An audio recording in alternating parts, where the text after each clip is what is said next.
Conference has been muted.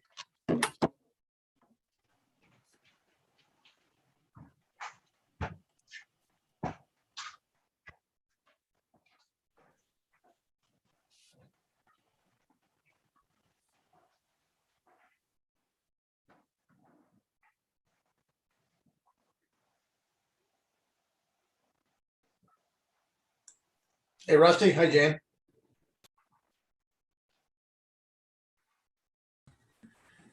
Hey, how are you doing? Good. Good, Jason. Hey, Jason.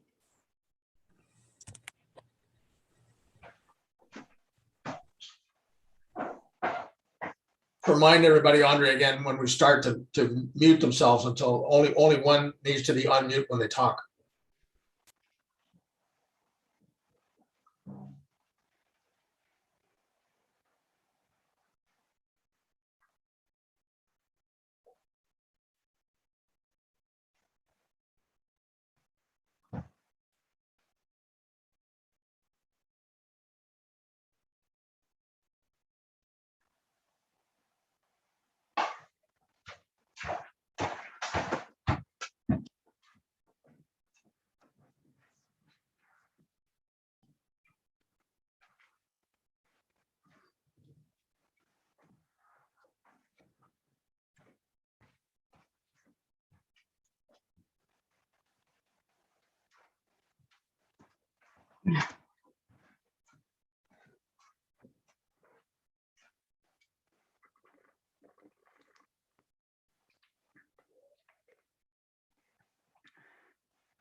Did you give Ed and Paul Goodrich a time, Andre, to join us? Paul is in. Yeah. I've admitted him and he can just stand by until we are ready to start with him. Okay.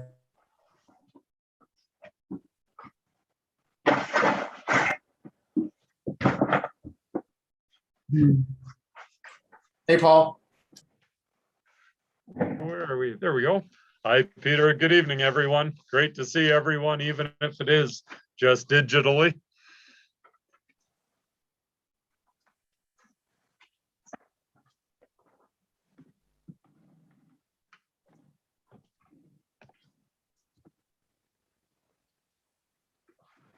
My pen, guys. Where's my pen? Find my pen. Where's my pen? I don't know where it is.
Good evening, everybody, and welcome to our virtual council meeting for the Township of Bonfield for September 14th, 2021. We've got, I believe, all our systems in order, recording clerk Gagne, for both online viewers and YouTube viewing later for those who miss it live this evening. So that will be available. Tonight on our agenda, we've got a variety of more so unusual topics, in that we've got renewal of our collective agreement with our unionized staff. We have the appointment of a new member of council, and a couple of other more technical discussions to have as well, related to some long-standing business. Yes, Councillor Foisey. May I do a presentation on event park noise mitigation, please? I see that we had left that last meeting. You had mentioned and asked for it to be held over to this meeting. It falls under noise impact study, I guess, on the agenda. Will that suffice? No? No.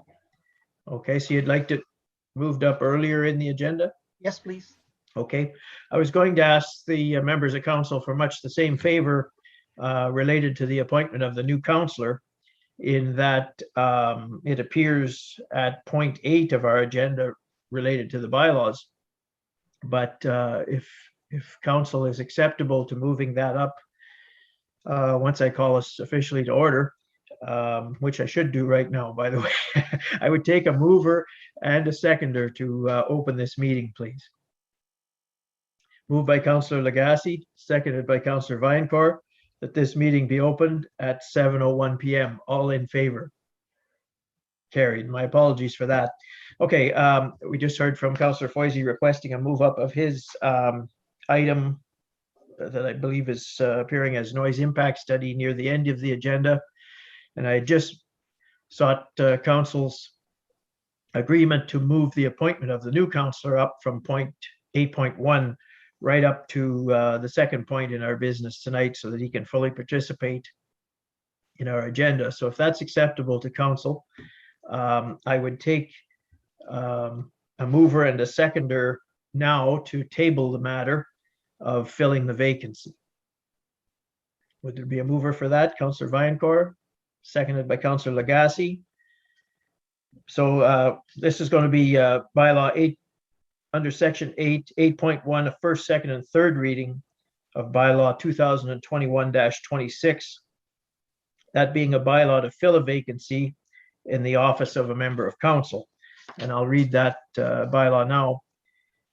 Moved by Councillor Vinecourt, seconded by Councillor Lagasse, that bylaw 2021-26, being a bylaw to fill a vacancy in the office of a member of council for the balance of the 2018 to 2022 term of council, by appointment of Jason Corbett as councillor, be passed this 14th day of September 2021. Any questions? All in favor? Carried. Welcome, Councillor Corbett, to our group. We're hoping that you will enjoy our time with us.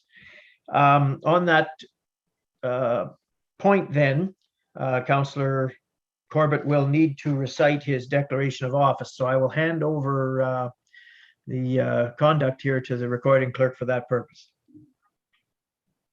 Please go ahead. Councillor Corbett, I believe you have the declaration of office with you. If you would care to read it out loud, please. Sure. I, Jason Corbett, have been appointed to the office of councillor in the municipality of the corporation of the Township of Bonfield, do solemnly promise and declare that I will truly, faithfully, and impartially exercise this office to the best of my knowledge and ability. I have not received and will not receive any payment or reward or promise thereof for the exercise of this office in a biased, corrupt, or in any other improper manner. I will disclose any pecuniary interest, direct or indirect, in accordance with the Municipal Conflict of Interest Act. I will be faithful and bear true allegiance to Her Majesty the Queen Elizabeth II, and to make this solemn promise and declaration conscientiously, believing it to be true, and knowing that that it is of the same force and effect as made if under oath. Thank you. Thank you. Thank you. Well, welcome as a member of the Township of Bonfield Council. Councillor Foisey has asked that we move up a item, but I'm going to deal with two other items just ahead of that, the disclosure of pecuniary interest and the presentation from another Mr. Foisey, if that's all right. So disclosure of pecuniary interest. I would call for any disclosures at that point now.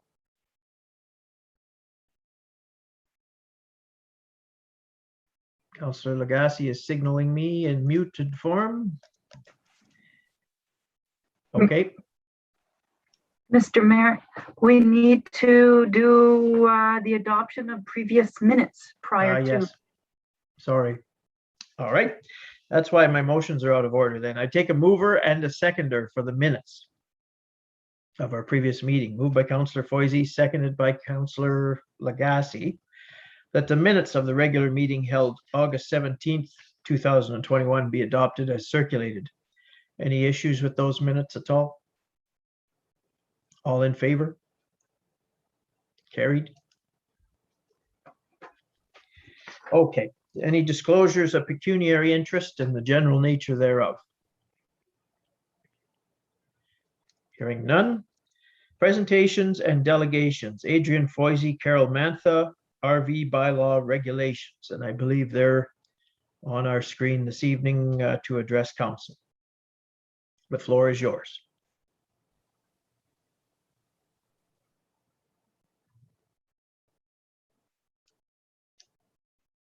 You're in, because I can't see you, your screen is not showing us, but you're muted at the present time.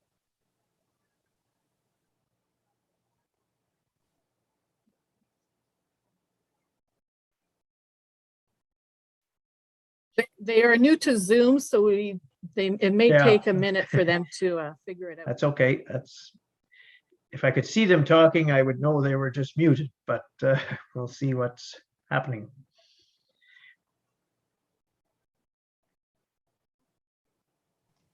There's another box, Andy Margaritas, appearing on my screen. Is that related to the same presentation or something else? It's not.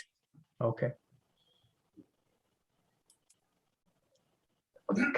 He's Mr. Gagne's lawyer, your worship. Oh, I see. Okay, thank you. So at the bottom left hand, you'll see a microphone and it's got an X in it. Oh, yeah, you just had it. Push it again.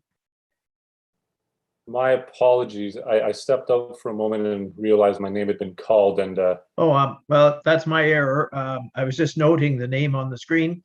We're waiting for another presenter to speak, but they appear to be having a few technical difficulties as well. So I was just wondering if you were in partnership with the other presentation. no, your worship, I am not. And if it pleases yourself and members of council, I'd gladly keep my video camera on or off. I'm at your leisure. Okay, makes no preference to us. Okay, thank you, sir. Okay. Oh, I got it. There, you got it. Hello? Hello, good evening. Oh, good evening, Mr. Mayor. It's Adrian and Carol. Yes, please go ahead and make your presentation. I finally figured it out here. Not too good on the computer, you know that. Okay, I'm gonna suggest some stuff to make Bonfield better. To be like Sturgeon Fall or Magawa, you know, there's grocery store, gas station. I'm gonna suggest some stuff. And at the end of my thing, I want an answer on just one thing. Okay. So I'm gonna suggest that because everything is under a new plan alternative, right? For the trailers. Well, go ahead with your presentation and maybe we can fill in some of the blanks. So anyways, I would like to suggest that I talked to a lot of people and we're willing to pay $600 a year to help the Bonfield, that would add a lot of extra money as the government, Ontario will make your alternative by telling the government Bonfield needs tax money. So we're willing to pay $600 more a year for a trailer and a container, and then grandfather all the ones that are there now, but in the future, starting let's say tomorrow, no more new trailers, no more. And then I would like to suggest, hold on, I call on there. Well, because there's, if that things don't go good in Bonfield, we'd like to have a nice. I was born and raised there, and I would like to see it going good. I don't mind paying tax, but to be fair, also, and like at $600, apparently there's 80 trailers, so that would be $48,000 coming in more for a trailer and a container. That's it, and no more in the future, unless they have permission or something, whatever. But and then I want to know also about the 120 days. They're free a year. I was never answered on that. I never got a response on that one. And we want to get going and make it a good township, and not have to bring up the 800 square feet on some houses, because that's a bylaw also, and there's a lot of houses that are under 800 square feet. So let's stop. Let's try to get along. That's all I'm saying. Okay, thank you. Yeah. You wanted to know about the 120 days related sir. to the RV bylaw. Yeah. As best I can describe it in a short summary, that relates to RVs that are portable, that arrive on site on a vacant lot. Yeah. And they're allowed to stay for up to 120 days without needing to be moved out. That's Okay, what the 120 days, So that's a bylaw you have? that's in the Okay, zoning bylaw. So we're allowed to do that, going in May and come out in September, let's say. 120 days Yeah, duration, yeah. yeah, that's right. So let's say May to September. Roughly there. Yeah, What an yeah, example. exactly, yeah. So how can they push the trailers out? And 21 days wasn't enough to get us out of there, and confusing, and then give us till the spring, and then talk it over with the government, get a hold of whoever you have to get a hold of to make a new plan alternate for that. We're willing to pay, most of the guys I talked to, they're willing to pay $600 a year. That's a lot of money for just a trailer and a container. Taxes extra on top of my tax I'm paying now. So that's a suggestion. That's to help everybody in Bonfield. We don't mind helping. But if somebody wants a $400,000 house, of course they're going to pay $3,000-$4,000 house. But it's not everybody that can afford that. And then if they don't like the house, well, they can tear their house down and put a trailer.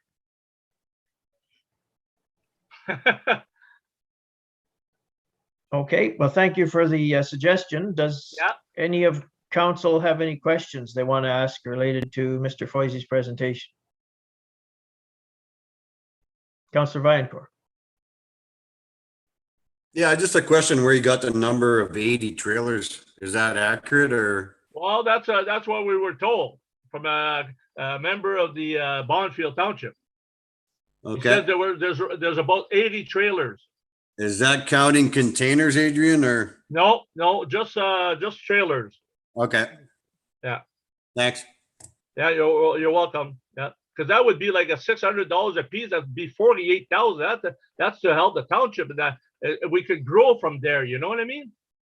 It's a suggestion, and you guys can. I'm sure you talked to the right person in the Ontario government, like a Ford. I don't know where you guys go there, but to who. But you could bring that up and say Bonfield needs extra tax money to get going, and have a better township, and say that would help a lot, and stop all the arguments over everything.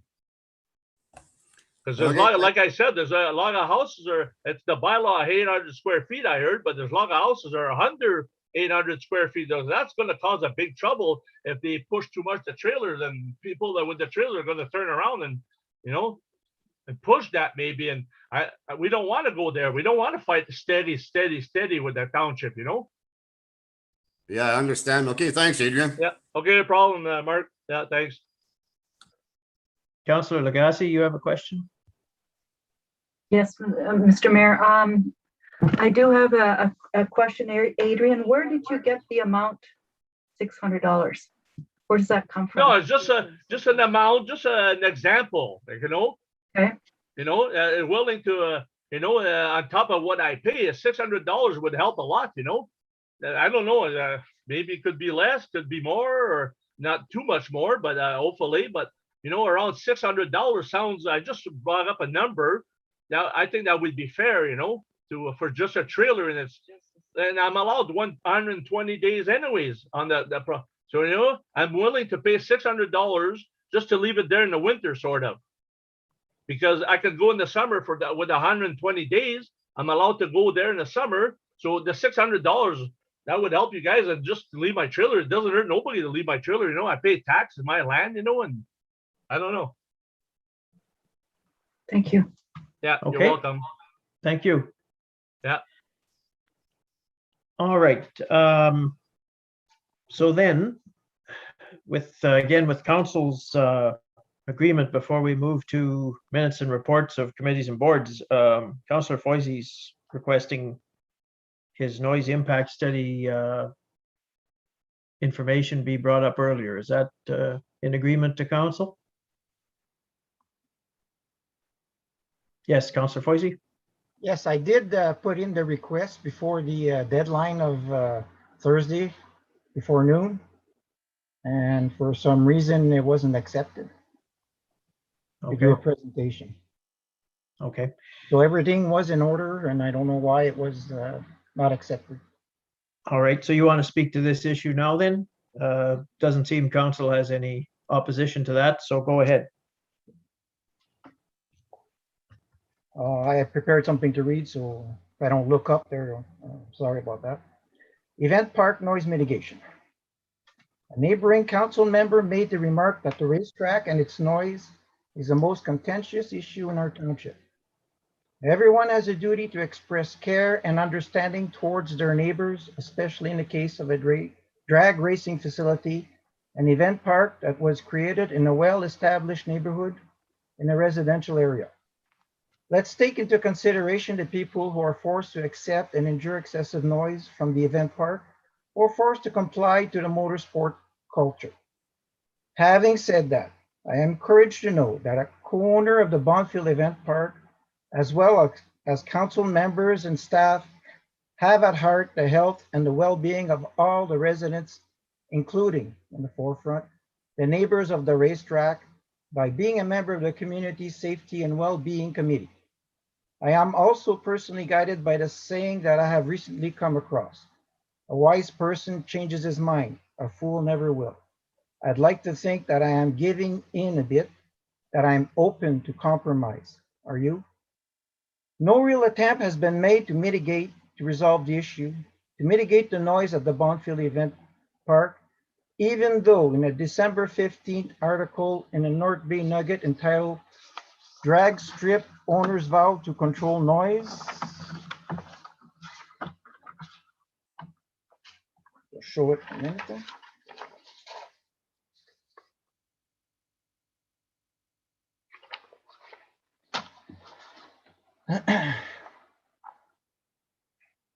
It has been stated by one of the co-owners that the new operation will work within municipal bylaws and have been in contact with a sound engineer to make sure the problems of the drag strip are not repeated. Well, in 2020, 3 race events were held, in my opinion, in non-compliance with bylaw number 2011-26, being a bylaw to regulate motor vehicle racing, when no racing schedule was submitted to the township prior to April 15th. And the same scenario was repeated in 2021, although a schedule of 7 races spanning from May 21st, 2021 to September 26, 2021 was submitted to Bay Today on March 28, 2021. Tentative test and tunes and drag races are for 2021. May 21st, 24th to 24th, test and tune. June 11th to 13th, test and tune. July 9th to 11th, test and tune. July 23rd to 25th, test and tune. August 6th to 8th, test and tune. August 20 to 22nd, test and tune. And the Fall Classic, September 24th to the 26th. I believe I might be wrong on that. No, it's right. That's correct.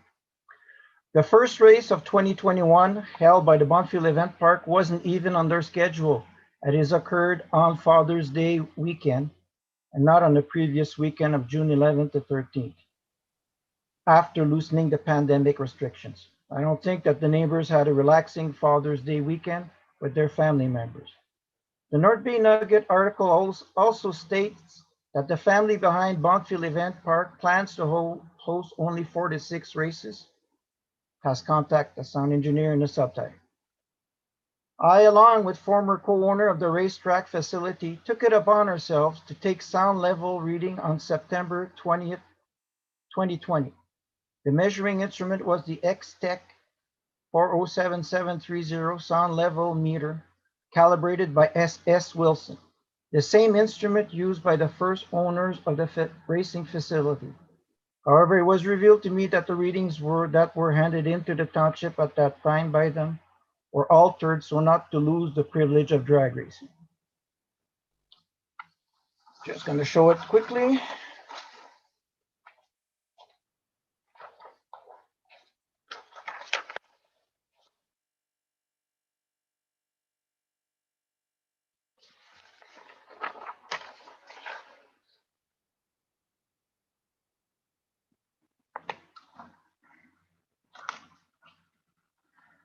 Our readings showed the noise levels were for the most part 15 to 20 plus decibels, one time reaching 30 decibels over the MOEE limits of 45 decibels. Readings were recorded at 2 locations on Line 3, Road South. These readings are consistent with the HGC engineering report in 2017.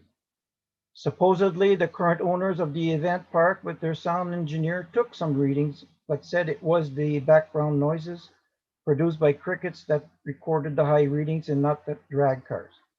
We also had recording of those nearby cricket noises, but also registered the high off-site raising noises. No doubt they got the same high readings as we did and just decided that it was counterproductive to continue.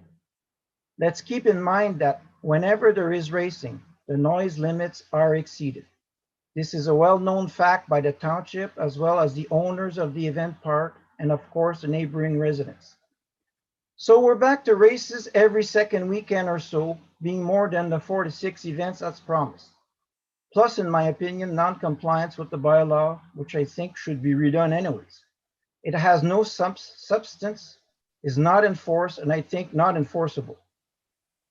As a follow-up to the 2017 noise impact study of the racetrack facility by HGC engineer, our municipal lawyer made 2 recommendations. To go no further with this issue and let the racetrack operate as is, or to amend the racetrack bylaw. I don't know about you, but I am not and have never turned a blind eye to any issue needing remediation. That is not why I entered the world of politics. It wasn't for money nor for the glory. I was content to retire in a nice, quiet neighborhood and to enjoy the natural beauty, the clean, pristine, fresh air, and surrounded by great neighbors, just like everyone else in this great township. I believe that our new council member, Corbett, has made Bonfield Township his home to get away from the rat race in North Bay. Usually, when we don't tackle an issue, it is almost always the case that if nothing is done, it usually gets worse. Well, things have changed, have worsened, and here we are. I don't think it is feasible or plausible or reasonable to ask the owners to keep their promise, their social verbal contract, as reported in the Nugget. Drag strip owners vow to control noise, and to spend money or resources to add to the mitigating structure or structures in place, which I think were mostly ineffective at the beginning and doesn't do much to reduce noise today. I would think that one would need to invest hundreds of thousands of dollars, if not $1 million or $2 million, to make a true effort to try to mitigate the noise, with still no guarantee of success. Seriously, install or run a drag racing facility in a well-established neighborhood and think that there would not be noise issues?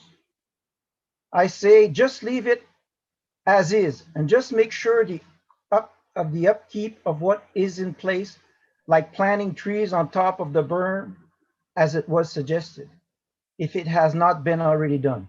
I don't think it helps much, but it would help to reduce erosion of the structure. My thought is not to risk huge expenses for nothing, and let's try to make things work for the event park owners, the neighbors, and the township without causing too much stress or harm or frustrations. Adding noise reducing structures of any kind would still be greatly appreciated and recommended. Regardless, my proposal is to limit the number of events, motor flea market and race activities, to only 2. I would suggest that racing and the flea market be held together. You get your 2 flea market events as well as a test and tune and a major racing event in 2 comprehensive events. You only seriously need 1 test and tune event and not 5 or 6 or more. It was stated in another Nugget article that other tracks in Ontario hold as few as 1 event a year. In addition, the events would have to be at fixed times, such as the second weekend in June, as not to interfere with family gatherings on the Father's Day weekend. On the 3rd weekend in June, and the community yard sale held on the 1st Saturday in June, with associated events such as the library book sale and the firefighters car wash. The second could be on the 2nd weekend in July, so not to interfere with the St. Bernadette Parish picnic on the 3rd or 4th weekend in July.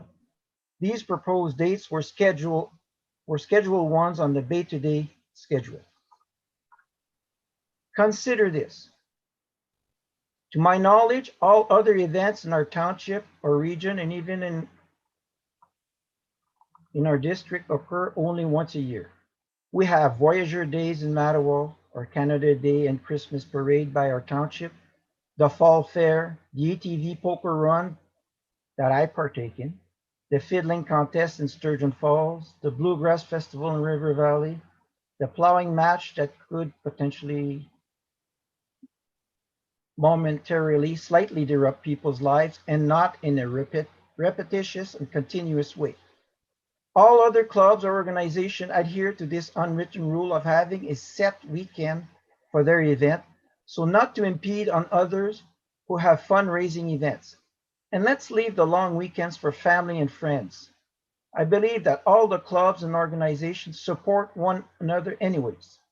I think it would be best to have the 2 events in June, July, to avoid the rainy season in August or September. If this is realized, you would truly be part of the community mosaic. It would reinforce this community belonging. It would be good for public relations in the surrounding area.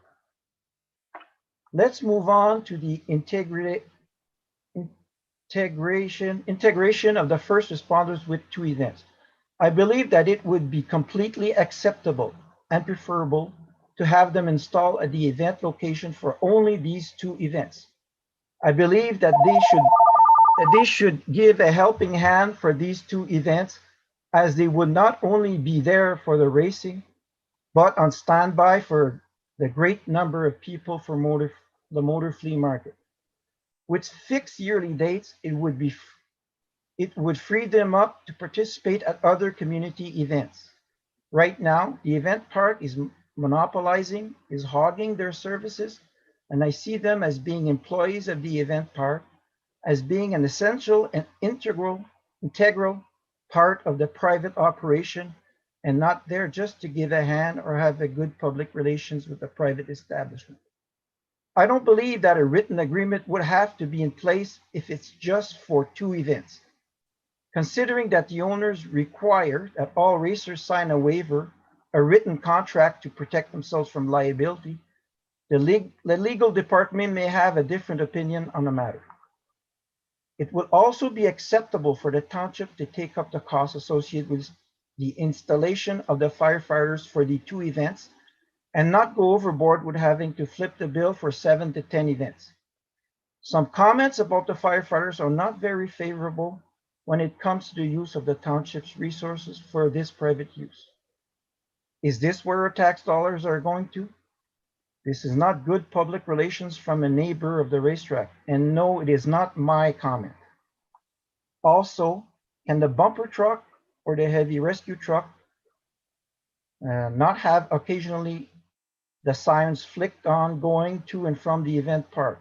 I know that this is done at township-sponsored events like parades and the fireworks display. There is enough noise generated at the event park, and I believe it is against the rules anyways.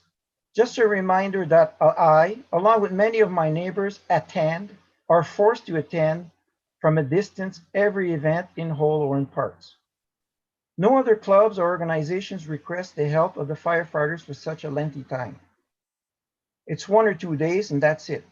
I believe that for only 2 weekend events, it would be generally accepted. Since the events would be limited to 2, it would be fair to help and have a better public relations rating outside of the event park clientele. In addition, it would be wise and prudent that the township request and sponsor additional safety measures in the form of enhanced OPP patrols for the 2 weekend events to fully protect the public and the patrons from the increased threats of drinking and driving. This is not unreasonable because when the music and drinking time is over at 11 p.m., many vehicles leave the event park. Also during the day, impressionable drivers tend to speed up because of the excitement in the air.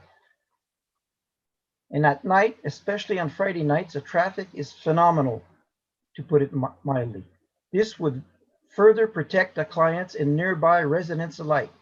This would be a good proactive approach. I know some of the local racers, and I do not want any harm to come to them as well as the guests from out of town. We may even want to include installation of EMS, ambulance, because if tragedy would strike at an event, immediate 911 type response would be in place. I don't know if having an ambulance on the site would be achievable. Now let's tackle the noise issue. If you only have 2 set dates for the event party event, I believe that there should be an exemption from the noise bylaw, but only for the 2 identified weekends, whenever the township gets around to change it. This way the neighbors would know what and when to expect these significant disturbances, limited in numbers, and can plan on a yearly basis to mitigate the situation. For example, they would only have to vacate their premises only on 2 occasions, 2 weekends, if they don't like the noise like I do. I've spoken to some that do, even residents on Trump Road. No more schedules to hand in or recording of the start or finish times of the race would be required. No pesky paperwork to do. It is not done anyways. I don't see the point of doing so. Another request is that music and entertainment be limited to Saturday nights during the 2 weekend events, and no entertainment with song and music be held on Fridays. It would not be any different than the few big yearly family gatherings that take place in the neighborhood every year, in the absence of the pandemic, of course. And the final request would be not to race between 9 a.m. and 10 a.m. on Sunday morning, as it is Mass time at the St. Bernadette Parish in Bonfield. Remember, let's not impede, interfere, or disrupt other activities. The noise does travel far into the hamlet of Bonfield. Maybe the summer burials can be adjusted so not to coincide with the 2 event weekends and promote the dignity they deserve. So make the 2 events big ones, but limit it to 2 weekends and then give us peace and quiet for the rest of the summer from August on. P.S. Please do not invite the jet car or the jet truck or the helicopters, because that's going overboard, and maybe dial back the noise level on those music speakers atop the tower late at night. The lack of proper noise mitigating structures and the fact that it is broadcast aloft permits the noise to travel further and be louder and more disruptive than you would expect. Another huge benefit of having a limit of 2 events per year is that Bonfield would be doing its part to tackle the climate change problems. It has been suggested that we not allow vehicle idling in the township, small potatoes to what can be achieved by limiting the events to 2 weekends. The Bonfield Event Park could be praised for its initiative that could be part of the community safety and well-being plan. The event park would not only mitigate the noise problem, but it would also mitigate the pollution from the idling, the revving, the burnouts generating thick, heavy smoke, and of course, the extra pollution from the extra fuel burning during idling, burnouts, and racing. I think it leaves a huge carbon footprint. This could be a great achievement. Let's do our part to mitigate heat warnings, 50 degrees Celsius plus with humidex, with deadly consequences, deadly wildfires destroying homes and properties, beach shutdowns due to toxicity of blue-green algae blooms, and of course, like we did get today, tornado warnings. Limiting ourselves only to try to stop unnecessary vehicle idling in the township doesn't go far enough. We should also address the potentially negative effects on the real estate values in the region. It is not only the fact that there is racing, but also the number of race events and not having set times for the events which are problematic. I believe that the real estate value would be maintained in the neighborhood if there is transparency and stability. I would suggest a bylaw where real estate agents would have to disclose all motorsport activities to potential buyers. They have a right to know. Then they could decide if the situation would be manageable for them. There would be 2 set events, flea market and racing at the event park, and 1 set event for the Lions Club ATV poker run, which would generate substantial noise and disturbance. In fact, it would be a great idea if all occurring events on set dates, event parks, Lion Club, Agricultural Society, Canada, Christmas parades, community yard sale, etc., were made available to potential buyers for all the township, a buyer's welcome package of sort. What to expect from the township would be appreciated. The township would work diligently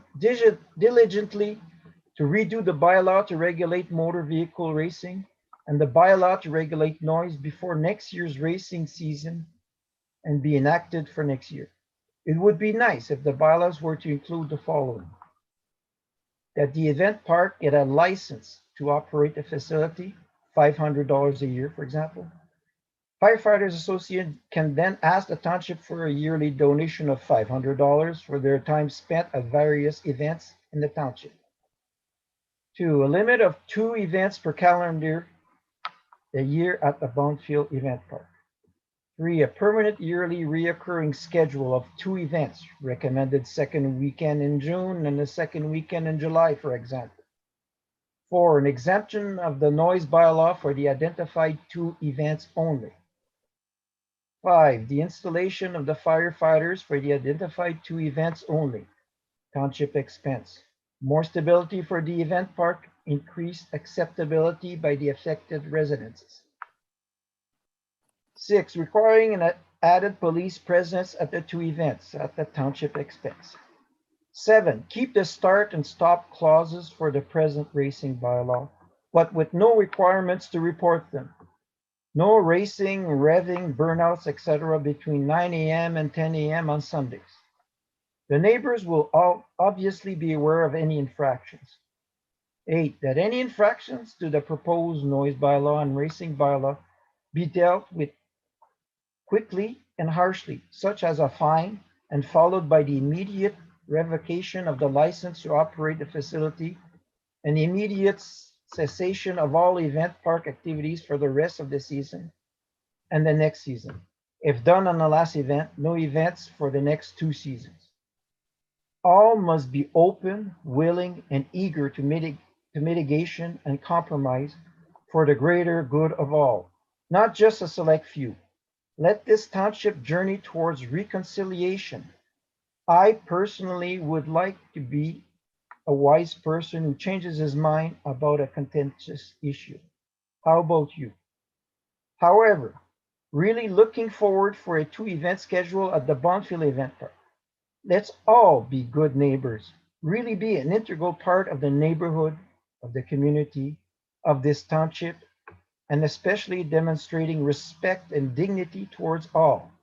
Remember that not all are drag racing enthusiasts nor noise worshippers, but we can be tolerable of each other when respect, dignity, and consideration are in play. I believe that we would all work for the betterment of our township. I strongly believe that a resolution of the most contentious issue plaguing the township of Bonfield is not only a small step in the right direction, it is a giant step for all our residents.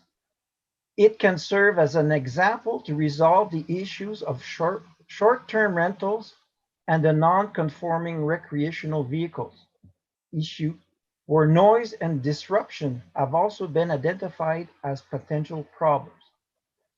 Having as few as 2 set events at the Bonfield Event Park location will not make the noise go away or be acceptable to the neighboring residents, but it may at least make it palatable and manageable, to put it mildly. In conclusion, I'd like to wish you a very pleasant, peaceful, relaxing upcoming weekend, or the next weekend anyways, with friends and family. My neighbors and I won't because of the upcoming race weekend. The scheduled race weekend number 7 of 7 identified as a fall classic in Bay today for the summer. Thank you for listening. Okay, thank you. Is there any members of council that have any questions related to Councillor Foisey's presentation? All right, thank you. Moving then to minutes and reports of municipal committees and boards. Planning advisory.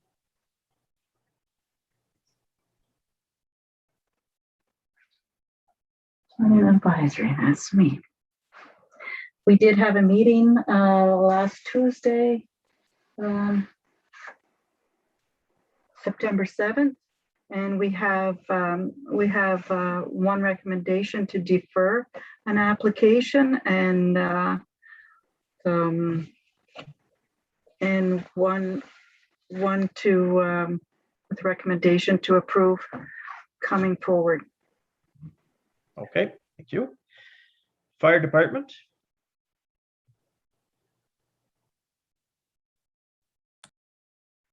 We haven't had a meeting for a bit, and just seen something about the ice rescue course that they're going to be taking. So that's all I got to say on that for now. Okay, thank you. Recreation and fitness is about the same status then, I guess. Yeah, pretty much. So. Okay. Library has, have they had a meeting lately? Yeah, we had a meeting last night. And the highlights of the meetings were the report. We talked about the book sale by the Friends of the Bonfield Public Library.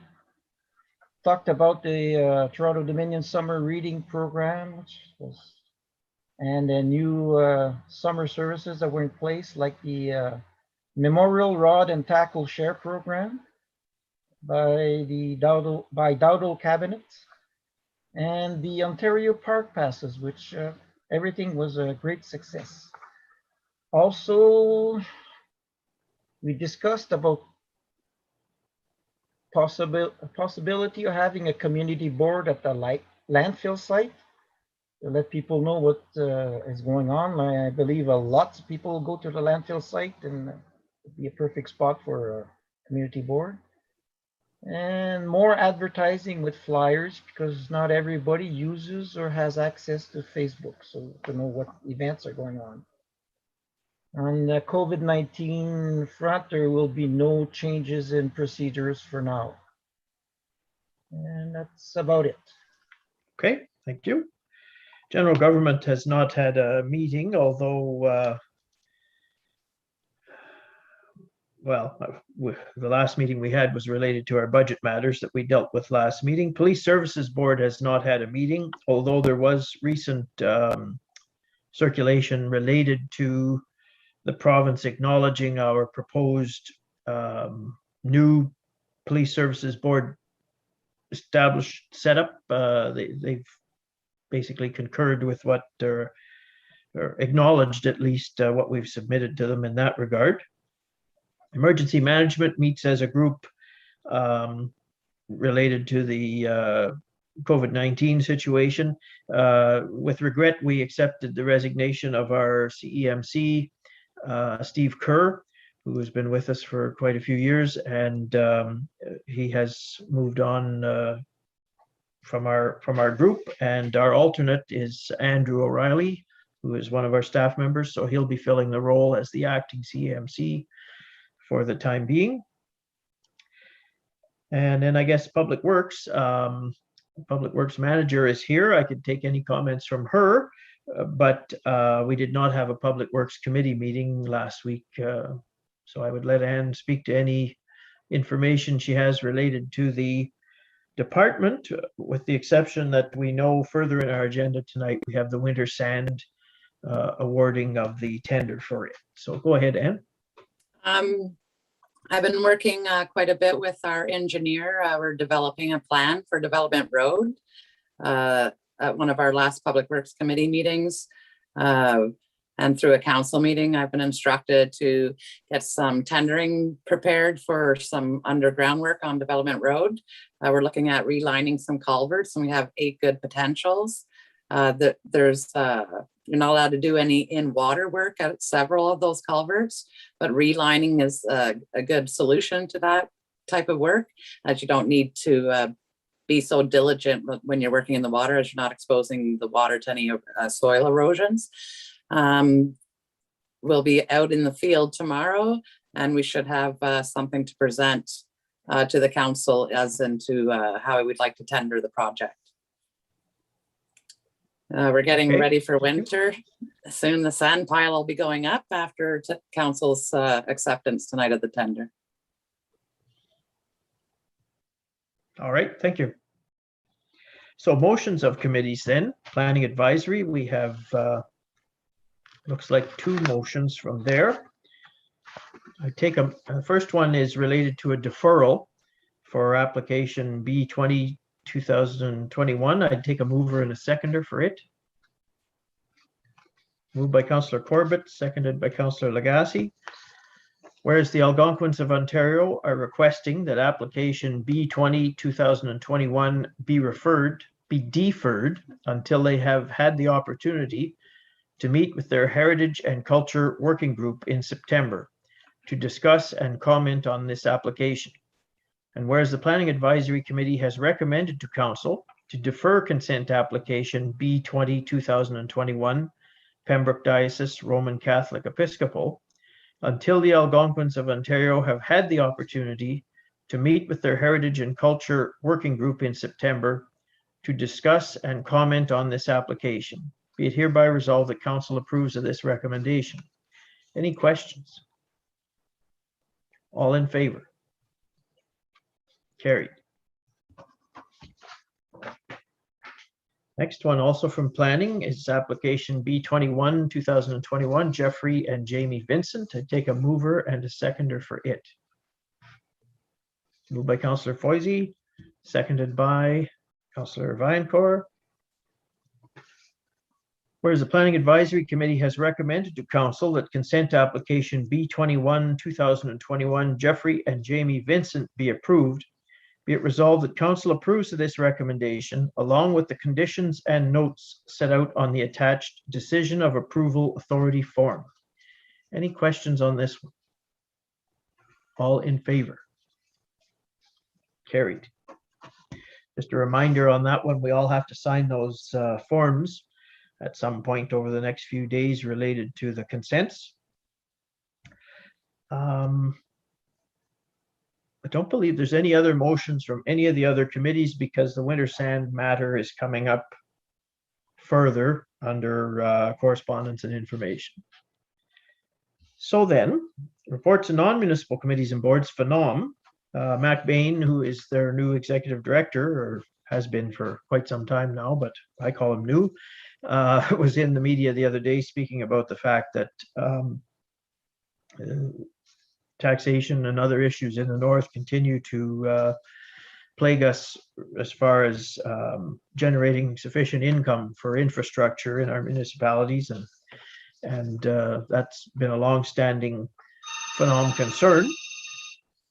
Conservation Authority. We will be having our meeting September 22nd, next Wednesday. All right, thank you. And Castleholm. Castleholm, again, is in the news for their construction project that has caused a lot of media attention, related to the fact that the board of Castleholm has decided to continue with construction, despite the fact that, excuse me for one moment.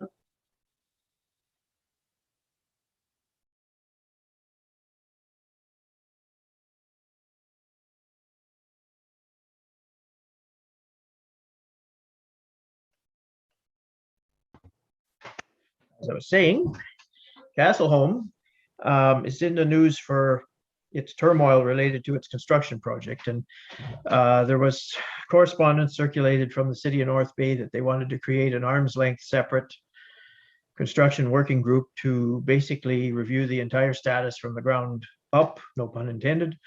And it would seem that that did not occur. So now the board is forging on with the tender that they have and the construction builder that they have, and the financing side of it related to how that gets paid for. They've decided to submit to the member municipalities that are part of the ownership group 4 separate invoices. So it remains to be seen how that affects us, because as far as I can understand it at this point in time, Infrastructure Ontario will not finance on a la carte buffet basis certain municipalities. The financing proposal that was tabled was for all municipalities, and as a result, we may well have to, depending on what occurs over the next few months, submit our own financing proposal to Infrastructure Ontario for our portion of that, because the group financing initiative that was originally tabled and we voted in favor of participating in seemingly has fallen apart. So that's all I know at this point in time. There's no notices of motion this evening. Bylaw 8.1 we've dealt with. 8.2, the first and second reading of Bylaw 2021-25. That is a bylaw to establish a council vacancy policy for in the event in the future that our municipal council found themselves with a vacant seat, there would be established policy of how that vacancy could be filled. So as always with a bylaw in first and second reading, it's basically in draft format for adjustment and any suggestions of improvement that are available. So I'd take a motion at this point in time, a mover and a seconder, to table it and do the first and second A few reading lines on are it. still connected to the conference and will attempt to end it. If you wish for the line to remain connected, please press any key. So the vacant seat policy bylaw, I'd take a mover and a seconder for it, please. Moved by Councillor Foisey, seconded by Councillor Viancore, that a bylaw being a bylaw to adopt a vacant seat policy be read a first and second time in open council this 14th of September 2021. Any questions? All in favor? Carried. Okay, disbursements, item 9. I take a mover and a seconder for those, and then I'd take questions on the disbursements prior to reading the motion. Mover for it, Councillor Legacy, seconded by Councillor Corbett.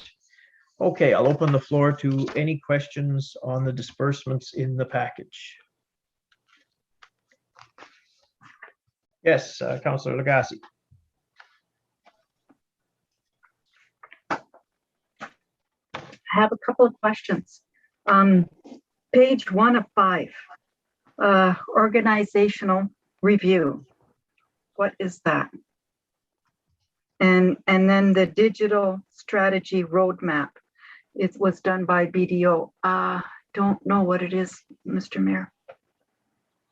Okay, perhaps I'll let the CAO or Deputy Clerk speak to those two. They would. I will let the CAO respond. Okay.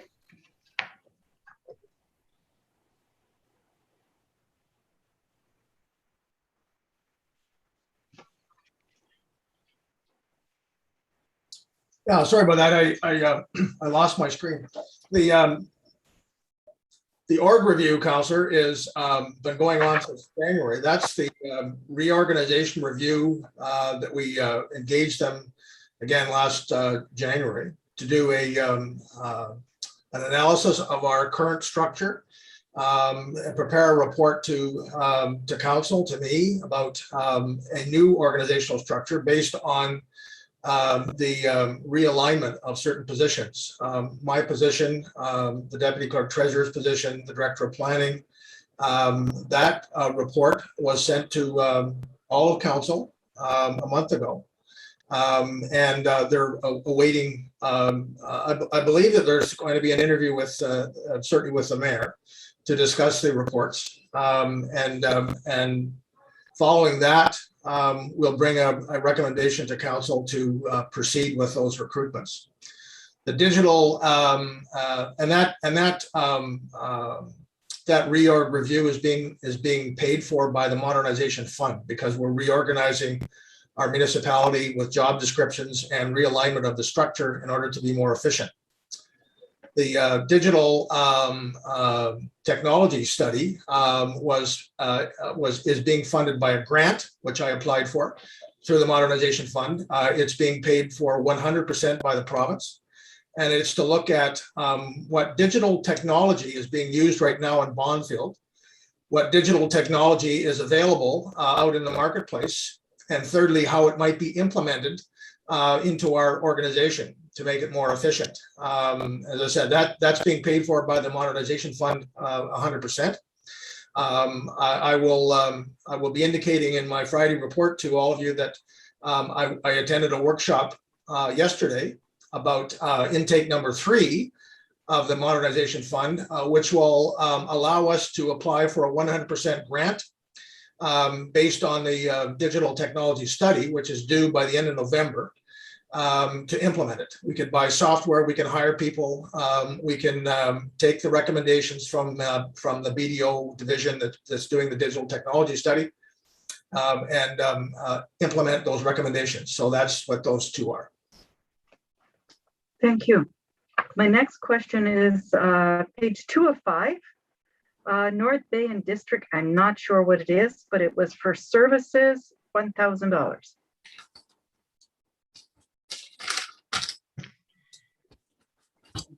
Can you give us a better indication where you are there on that 2 of 5?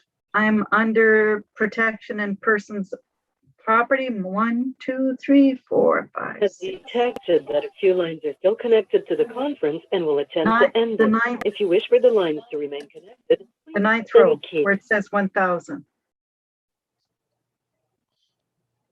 Oh, that's Animal Control Services. Yeah, That's the monthly fee for animal control to the North Bay and District Humane Society. Okay, all right. That makes sense.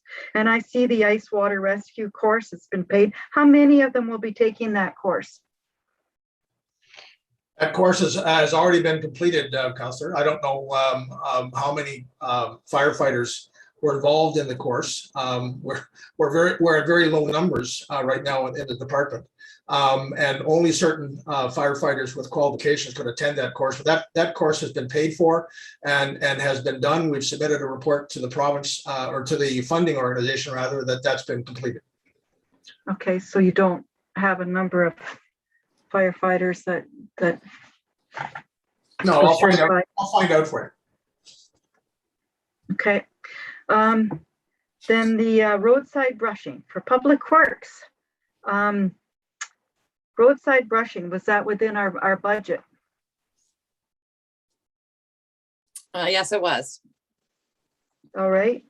And I know those seeds have spread again, so there's going to be some more wild parsnips spread because I saw those seeds spread. So it's a shame that they're doing the brushing so late in the season. I wish it was before the flowering. Every year I'll mention it just in case one year that it does. Then I have a question for public parks and recreation, page 4 or 5. Summer camp expenses, 4,135. Is that complete? That was done to the reptile adventure camp. I don't recall. I don't know. Maybe it was done on the one meeting that I missed. But did it come for council for approval? I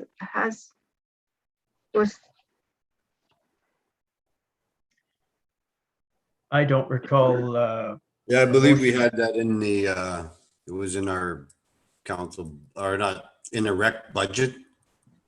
I think it passed the meeting before. It was in a budget? Correct me if I'm wrong, Andre, on that one. I think it was, I don't have the exact numbers right now, but I do have them somewhere. But I believe we had it fundraised and we had it in our budget for the rec committee. Okay, but did it come as a recommendation to council? Usually you have a recommendation. I don't recall seeing one for these. To move forward with the summer camp, you mean? Yes.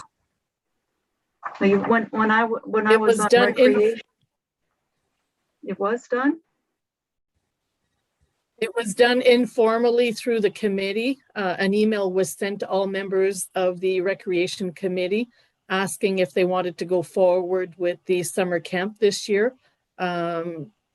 taking into consideration whatever COVID protocols would be in place, we would follow.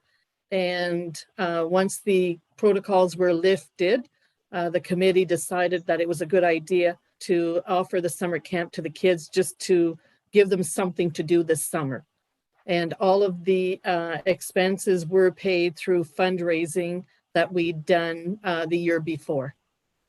All right, but I know when I was chair of recreation, it came to council also as a recommendation.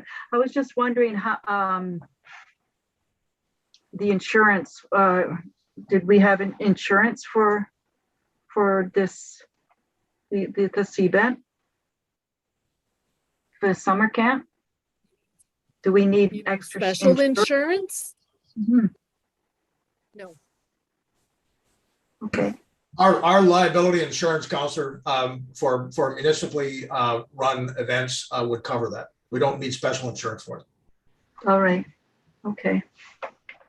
I guess the thing to ensure if it happens again is that we have a motion of council for to cover ourselves there, that it is a municipally endorsed event. That's all in the future. And the fee I would take is payment to the contractor for delivering the service. Is that what the money? The money that was there, yes, it was to run. The first invoice was to pay for the staffing that he provided, and this invoice was to pay for all expenses that was incurred by him for that week. Okay, so there was, I seem to recall a payment in the last disbursements, 2,700, and then tonight there's 4,100, and that'll be the total of the summer camp expenses, I would think. Yeah, I believe. Okay. Yes, are you finished, Councillor Lagasse, or do you have more questions? Yes, I am. Yes, I'm Okay. finished. Councillor Foisey? Yes, same page, third from the top. I was just wondering, for the greater rental, how would that compare to if we would purchase a grader? Would the cost be similar or? That was a conversation we left at our Public Works Committee meeting about 6 weeks ago, wherein the rental company in question here, that this fee has agreed to waive or rebate the rent back to us to discount the price of the grader we're renting.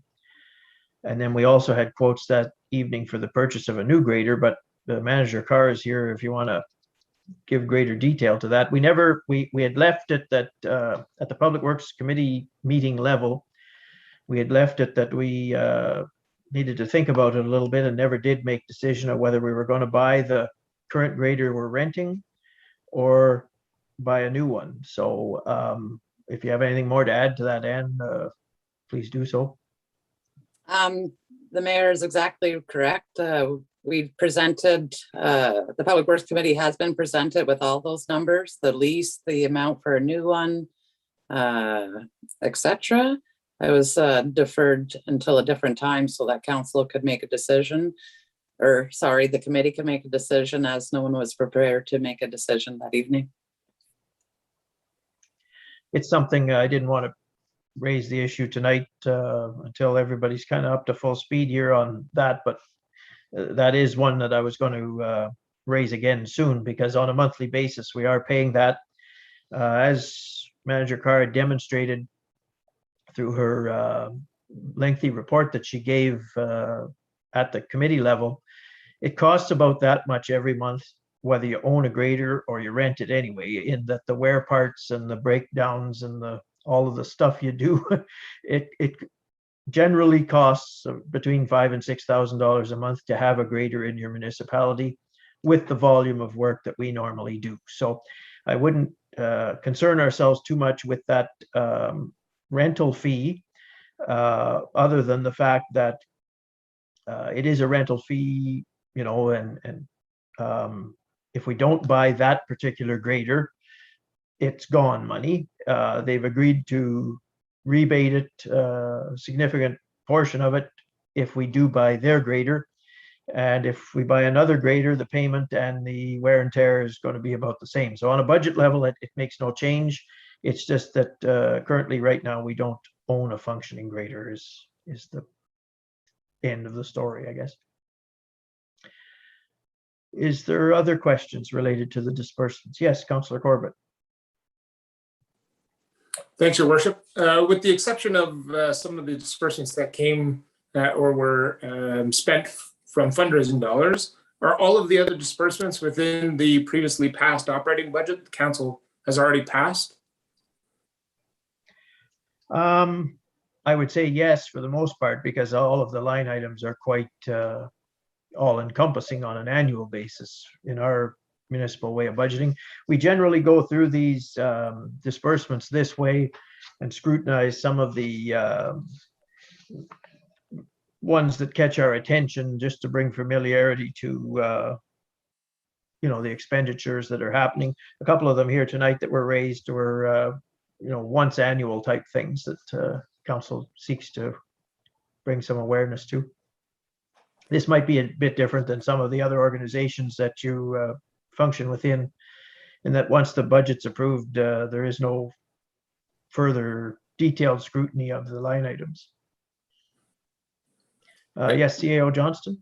It's a good question, Councillor Corbett, and just to be clear, as the mayor said, most of these items that are included in our disbursements every week are already included in our operating budget, and I say that unequivocally because by law, and my charge from the auditors and under the Municipal Act is that I must ensure that that is the case. That doesn't mean that as happened tonight, that doesn't mean that councillors can't question a disbursement, even though it might be in the budget. The question is certainly applicable and it reminds people of background and circumstances. And as the mayor pointed out, in terms of the summer camp, it will tighten up our procedure for certain events like that in the future. any expenditure that goes through our operations during the day is seen by me, and I sign off on it. I'm required to do that by our auditors. And if there's any exception to our operating budget, or if it's not included in our operating budget, then it goes to council. The system's not perfect, so I'm not saying that never happens, but as the mayor has pointed out, most of these items that come through, this is a misconception on the part of even certain members of council, that disbursements that come to us, that come to you at our regular council meetings, are for the most part disbursements that have already been made. It's a record for it, and an opportunity for council to question them. But most of those disbursements are already made, and those that were not made are pulled out because it was not included in the budget, or there's some question as to the latitude of the expenditure. So we bring that to council. I hope that clarifies it. Thank you. Okay, any other questions related to the disbursements? So I have a motion moved by Councillor Lagasse, seconded by Councillor Corbett, that the following disbursements be approved as prepared. APO 5813, which is all departments, for a subtotal of $395,992.69, and payroll batches 1165 through to 1169 for a total of $54,437.73, resulting in a total disbursement of $450,430.42. All in favor? Carried.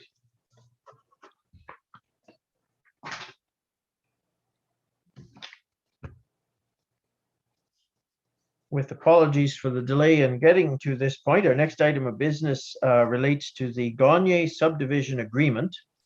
And in our package, there was a substantial amount of documentation related to it, along with a letter from our solicitor with his opinions related to the subject. And we have two members joining us on screen in our meeting this evening. I guess perhaps to answer any of our questions, or if you have any words to say prior to that, please do so now. Well, yes, CAO perhaps, Johnston first, I guess. I see Peter wants to jump in first, so. Okay. Well, I just want to request the mayor and council of something. We've been trying for the last hour to make contact with our solicitor, Ed Bellwood. He was intending on being here this evening. There was no question about that. It was unequivocal. Anne spoke to him last week, as did I, and I think perhaps Andy and Paul did as well. It's not like Ed to indicate he was going to be attending a meeting when he's not. So my suggestion, we were just talking that, and we don't have we have an office number for him and an email, but we don't have a mobile number to text him, or we would have done that. But there has been some indication that in the area where his office is in Aurelia, there was a very, very bad storm. It may be that the power has been knocked out there and he's unable to communicate with us. So my suggestion is, we have two very capable people here in Andy Margaritis and Paul Goodrich representing the developer. As you pointed out, Mr. Mayor, we have a detailed letter from our solicitor. We have a letter from our engineer regarding the proposal to amend the agreement. So you have that. If my suggestion is, if you like, we could deal with the other items on the agenda, and perhaps during the interim, Mr. Velboom might show up. Failing that, as I said, I think Mr. Goodrich and Mr. Margaritis are more than capable of answering any questions that your council might have about the proposal. Okay, thank you. Just on that basis, and based upon what I've read, I have a concern or two that I guess while we have, the developer party here to speak to it, if we need to defer this matter to our next meeting, that in the absence of Mr. Velboom, could be an outcome. So, but so as not to waste everybody's time in being so patient and waiting for us here, perhaps Paul, if Mr. Goodrich, if you could give us just a light overview of what the developer is asking for outside of the normal course of practice. As you're very aware, our municipality doesn't do subdivisions on a daily basis. These are very infrequent matters. We have long established policy related to them. And I recall personally, one of the first awarenesses I had of subdivision agreements was one of my first terms of council back in the early 90s.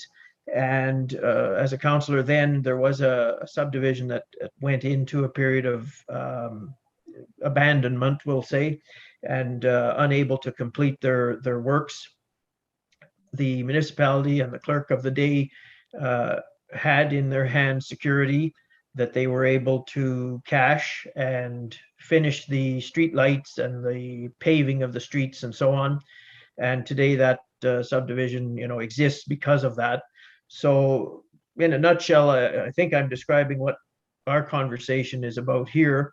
The subdivision agreement that was in our package speaks to a great variety of things, but I think your concern primarily is related to security and the posting of it in the event that the subdivision needs to be completed by someone other than the developer as a worst case scenario. And you're seeking a bit of latitude related to how that security is posted, if I've described it right. Well, thank you, Your Worship. That is exactly the point. And we are representing Jules. As everyone's probably well aware, this draft approval was originally given back in 1996, 26 years ago. I'll throw out something first just before starting the presentation. I do have Ed's cell phone number. So if you have one other item that you'd like to move on to first, I can make an attempt to reach Ed and see if he can join our meeting, even if it is just by phone. And then I can come back after with Mr. Margaritis. I know he's been waiting patiently, and I understand he has a fussy 4-year-old in another room nearby. But if it's all right with Andy, perhaps we could do one more item on the agenda while I try to reach Ed, and then we'll come back to this with your indulgence, if that meets your approval. Okay, that's fine with me, and I appreciate that. We will set this matter aside for a moment then, and we'll move on to item 2 of our correspondence and information, firefighter application from the Township of Bonfield Fire Department. We have 2 applications that the chief is recommending to us this evening. I take a mover and a seconder for that. Moved by Councillor Viancourt, seconded by Councillor Corbett. Whereas Fire Chief Gilles Lebel has recommended to Council that the applications submitted by Andrew Bond and Austin Golding be accepted as volunteer firefighters for the Township of Bonfield's Volunteer Fire Department. Be it hereby resolved that Council approves of this recommendation. Any questions? All in favor? Carried. Next item is a report from the Public Works Manager related to awarding the winter sand contract. And the report is quite self-explanatory. I don't know, Manager Carr, if there's any further words you'd like to add to it, other than it was a bit different in that we had a tie in the pricing for probably the first time in long recollection, but what awarded the preferred bidder was the delivery date was in advance of the other one that had the exact same pricing. So related to that, I'd take a mover and a seconder to award the winter sand. Moved by Councillor Corbett, seconded by Councillor Lagasse. Whereas a request for quotation was issued for the purchase of winter sand, and whereas 3 bids were received on time without errors or omissions. Therefore, the Public Works Manager recommends to Council to accept the quotation from Miller Paving at $6.85 per ton for a total of $34,832.25, including HST, with a completion date of October 10th, 2021. Be it hereby resolved that Council approves of this recommendation. Any questions? All in favor? Carried. Next one is a memorandum of settlement between the Township and CUPE Local 461602. I take a mover and a seconder for that. Moved by Councillor Corbett, seconded by Councillor Foisey. That the memorandum of settlement between the Corporation of the Township of Bonfield and the Canadian Union of Public Employees, Local 461602, be accepted and approved by Council, and that 3 readings of a bylaw to authorize the execution of the agreement be prepared for the next scheduled meeting on September 28th, 2021. Any questions? All in favor? Carried.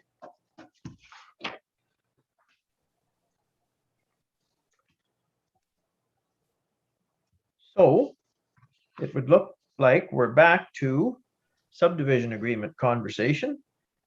Is there any success in finding solicitor available? No. Okay. Unfortunately, no. I've left him a message. Hopefully everything's all right with him and his family. But I'll probably be in touch with him tomorrow. Okay. But anyways, moving forward with this, and if there's a need to defer that, then fine. But we specifically invited Andy Margaritis to attend tonight. He's with the firm Davies Howe, and one of their specialties is in land development advocacy. So these are the experts in this field. I'll start off by saying that it's a small subdivision. It's 9 lots. But you know, Jules is also, Mr. Gagne is a small developer, and what he's looking to do is phase the subdivision, and typically that would mean that we would get draft approval on the entire 9 lots, which he has, do 1 registered plan for the first, in this case, 4 lots, and a subdivision agreement covering the provision of services for the first 4 lots, and then come back and do a second registered plan for the remaining 5 lots and a second subdivision agreement covering the provision of municipal services for that phase of the subdivision.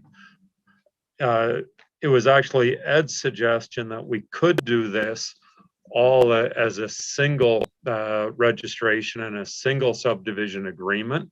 Ed had initially proposed what is known as an inhibiting order to prevent the sale of any lots within the phase 2 portion of the subdivision. And that's a method that is used in some instances. Monsieur Gagne wasn't comfortable, and it also means that it's one more item that we have to bring back to council. I'm sorry, I just missed a call from Ed, so I'm just going to mute myself and just see if I can get him back on the line and maybe put him on speakerphone with us. So with your indulgence, sorry, just 1 second here. Thank you.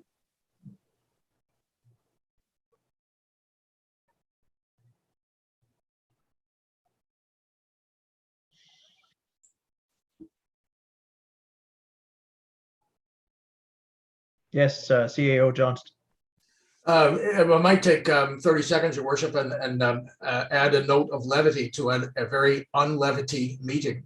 Councillor Lagasse, I got a reply back from the fire department about that training, and I'm showing my lack of intelligence right now. That training has not happened yet, of course, because it has to be done on ice. I don't know why I didn't think of that at the time. Anyway, they've got about 10 firefighters signed up for it right now. They're trying to get more. And that will happen as soon as the ice is of a thickness that it's safe. And the deputy chief believes that that will probably be in December or January. Okay. Thank you. Well, while we're in a moment of levity, and take it as such, and I concur with your lack of intelligence, there was some training that the fire department took of late, water rescue or something, that I think excuses your fog around that, because I know there's some training that they've taken of late, and I seem to recall a report somewhere that said the training was quite successful, and they had 5 or 6 members that took it. So you're right. It was water training, and that's what led me to believe that we were talking about the ice training, but not thinking about that word ice. And as soon as I talked to the deputy chief just now, he reminded me that there's no ice out there yet, so we're waiting for that. But you're right. There was some water training that happened, and that's what I got confused about on the training. Okay. And I take no offense, or I hope you take no offense from the lack of intelligence comment, because I'm probably the least intelligent person in the virtual room. So I doubt that. And I take no offense whatsoever. All right. Very good. We've got lawyers on the phone, or something's happening here. What's going on, Mr. Goodrich? All right. Thank you, Your Worship. I do have Ed on the phone on speaker. So Ed, are you able to hear what's happening now? Yeah, I can hear someone's got a lack of intelligence. I hope it's not me. I just have a lack of electricity here in Aurelia. We figured something to that effect was underway, so we sympathize with your lack of electricity. We have light flickering here as well. Just to bring you up to speed then, perhaps, and I know you're probably in an awkward communication format there, but we're at the point in our agenda of the Gagne subdivision security conversation that we're having, just in the outset of it. And we wanted to bring balance to the conversation, your, dialogue in that effort. So we're hoping you can participate in that regard. Certainly. Okay, thank you. Sorry. I guess it's back to me again. Yeah, if you wouldn't mind just giving us a light overview as you were doing there. Okay, so as I'd stated, it's a small 9-lot subdivision. Ed, as you're aware, we're proposing to do it in 2 phases, lots 1 to 4 in phase 1, lots 5 to 9 in phase 2. I had mentioned that it was your initial recommendation that an inhibiting order be registered against the lands to prevent the sale of the second phase lots until such time as all of the municipal infrastructure had been provided for within the phase 1, and that the security deposit sent for phase 2 would be received by the municipality prior to lifting of the inhibiting order. Now, I had written a draft of the security provisions for the subdivision agreement myself, and I probably should preface that by saying that Monsieur Gagne does basically have a new team working on this with him, myself, Andy Margaritas, who's here, and I provided a quick introduction for Andy. Ed, I know you two are familiar with each other. Also, Bill Bryant from Bryco Engineering is on board, and Bill has done the detailed engineering design for the subdivision. He's also provided the costing of all of the municipal services that are being provided. And the subdivision agreement is just essentially a financial contract between the developer and the municipality to ensure that those municipal services are built to a design standard by a professional engineer, and that the municipality has the security in place to ensure that if anything happens with the developer, that the municipality can then take the security funds and finish the development. Because once the subdivision is registered, typically all of the lots within the plan can then be sold to the individual people. And of course, if the municipal services, specifically the road, are then not built, of course, these poor people would have, acquired a land that they wouldn't be able to access. And that's the whole point for the subdivision agreement. So like I'd said, I had written in some of the security provisions, and Andy was good enough to take my awkward literary attempts and put it into the proper legal format for us. And I'll draw your attention in Schedule E to the security provisions. And basically, rather than go the inhibiting order route, which is, like I say, an additional ask back to council to get that removed, I think we've written in the provisions, and Andy has made sure of that, to prevent any sale of the lots 5 through 9 until all of the following items after that section are complied with. I've taken Bill Bryant's engineering costing, proportioned it out for the phase 1 and the phase 2. So when you see the calculations of the security, we've laid it all out with respect to the engineering cost estimates. And to me, it's self-explanatory, but of course I do these things all the time, as does Andy. I know Ed's quite familiar with them as well, and perhaps either he has something to add to that, or if Andy would like to jump in as well, I'll turn the floor over to either one of them, or if there's specific questions of the councillors, we'd be more than happy to try to answer them for you. And I'd be happy just to jump in, Mr. Goodridge, and thank you, Mr. Worship, and members of council again. And in fact, it's a 4-week-old baby that was screaming in the background, and thankfully that's no longer the case. I've been asked by my client, Mr. Gagne, to attend tonight's council meeting in order to help answer any questions specific to the contents of the subdivision agreement. And of course, I'd be happy to do that immediately. Of course, I can't provide legal advice, and thankfully Mr. Veldbloom is here, who I do keep in quite high regard. But if there are any questions with respect to the contents of the agreement, I'm very confident that between myself, Mr. Goodridge, and of course Mr. Veldbloom, we'd be able to answer those questions.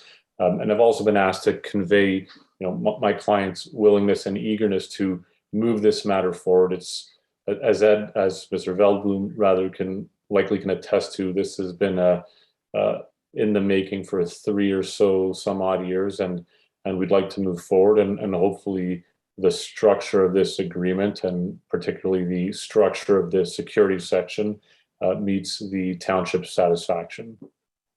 And with that, I'll turn it over to Mr. Veldbloom if he'd like to add anything further.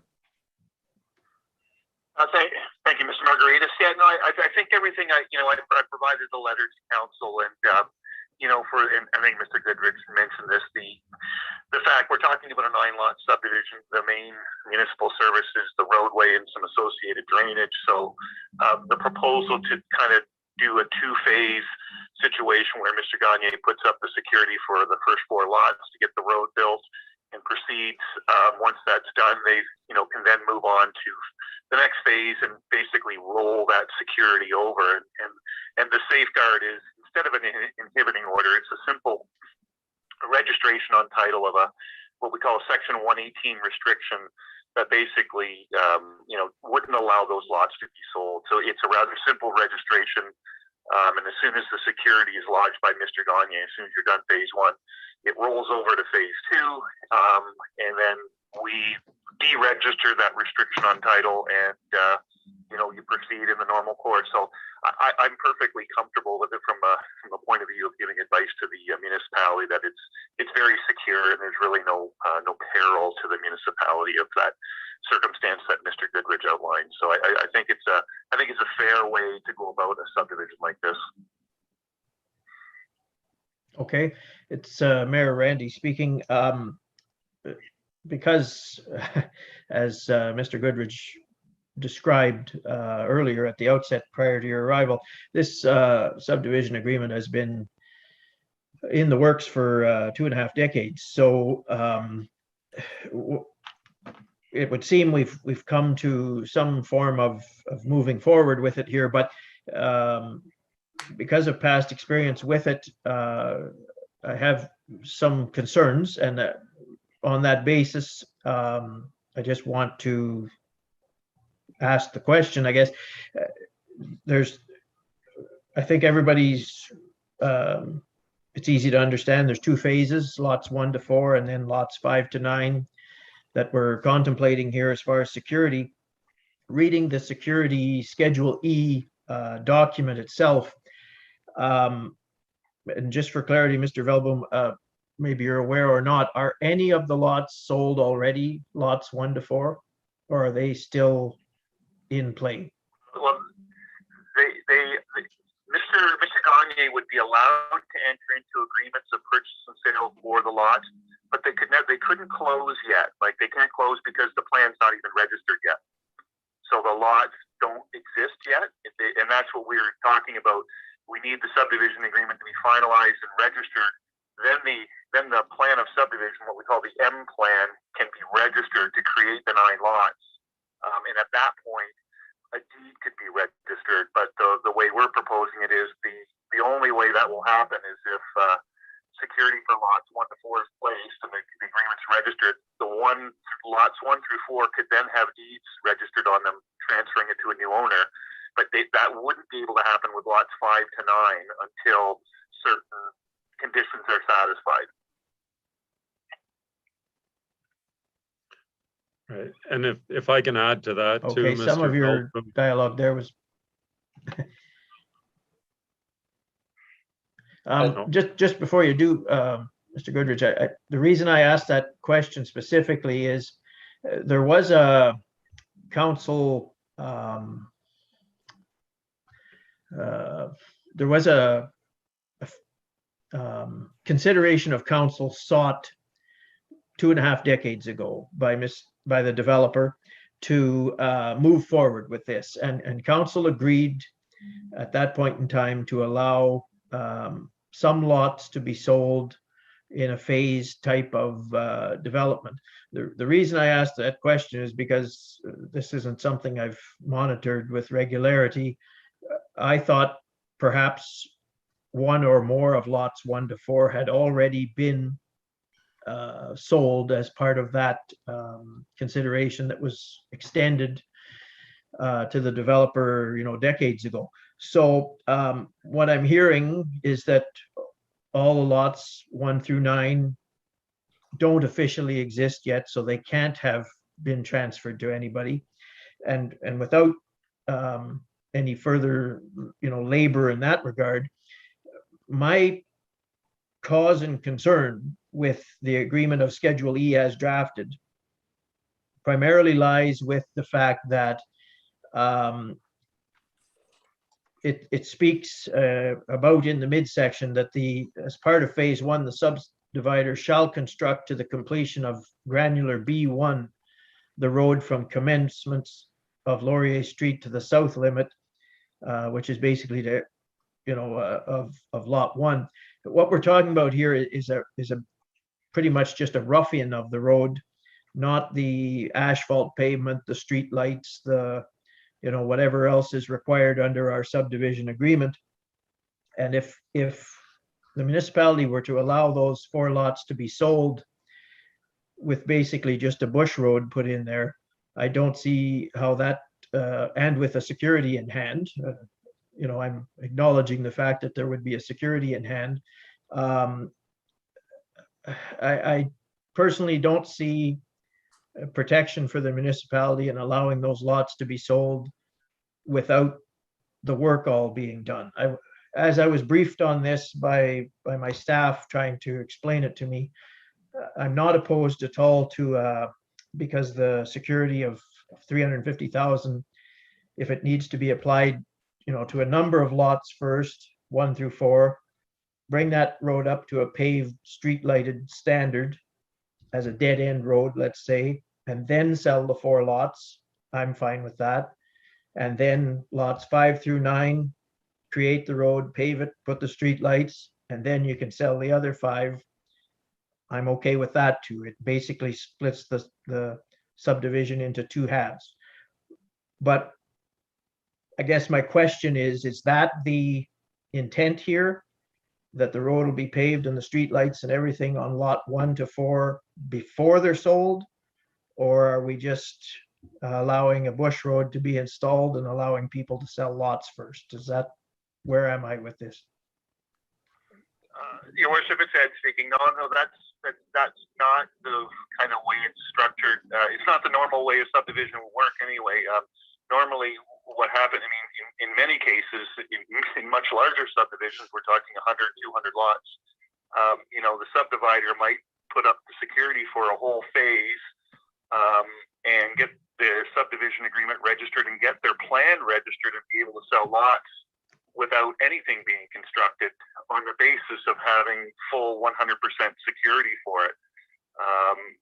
With the point being that, if they don't start constructing the services, they're not getting building permits anyway. So, there's really no value to that. So this, the way the subdivision agreement was set up in this situation is that, yes, the construction would commence with the full security for the lots 1 to 4. And they would keep, going at it. But during that time, they would be able to sell the lots. But again, the protection for the municipality is that it has 100% security for that stretch of road that services those lots. Okay, so just for my clarity then, lots 1, as proposed, lots 1 through 4 could be sold while that street work is being done. And the hammer that the municipality would hold is that security document.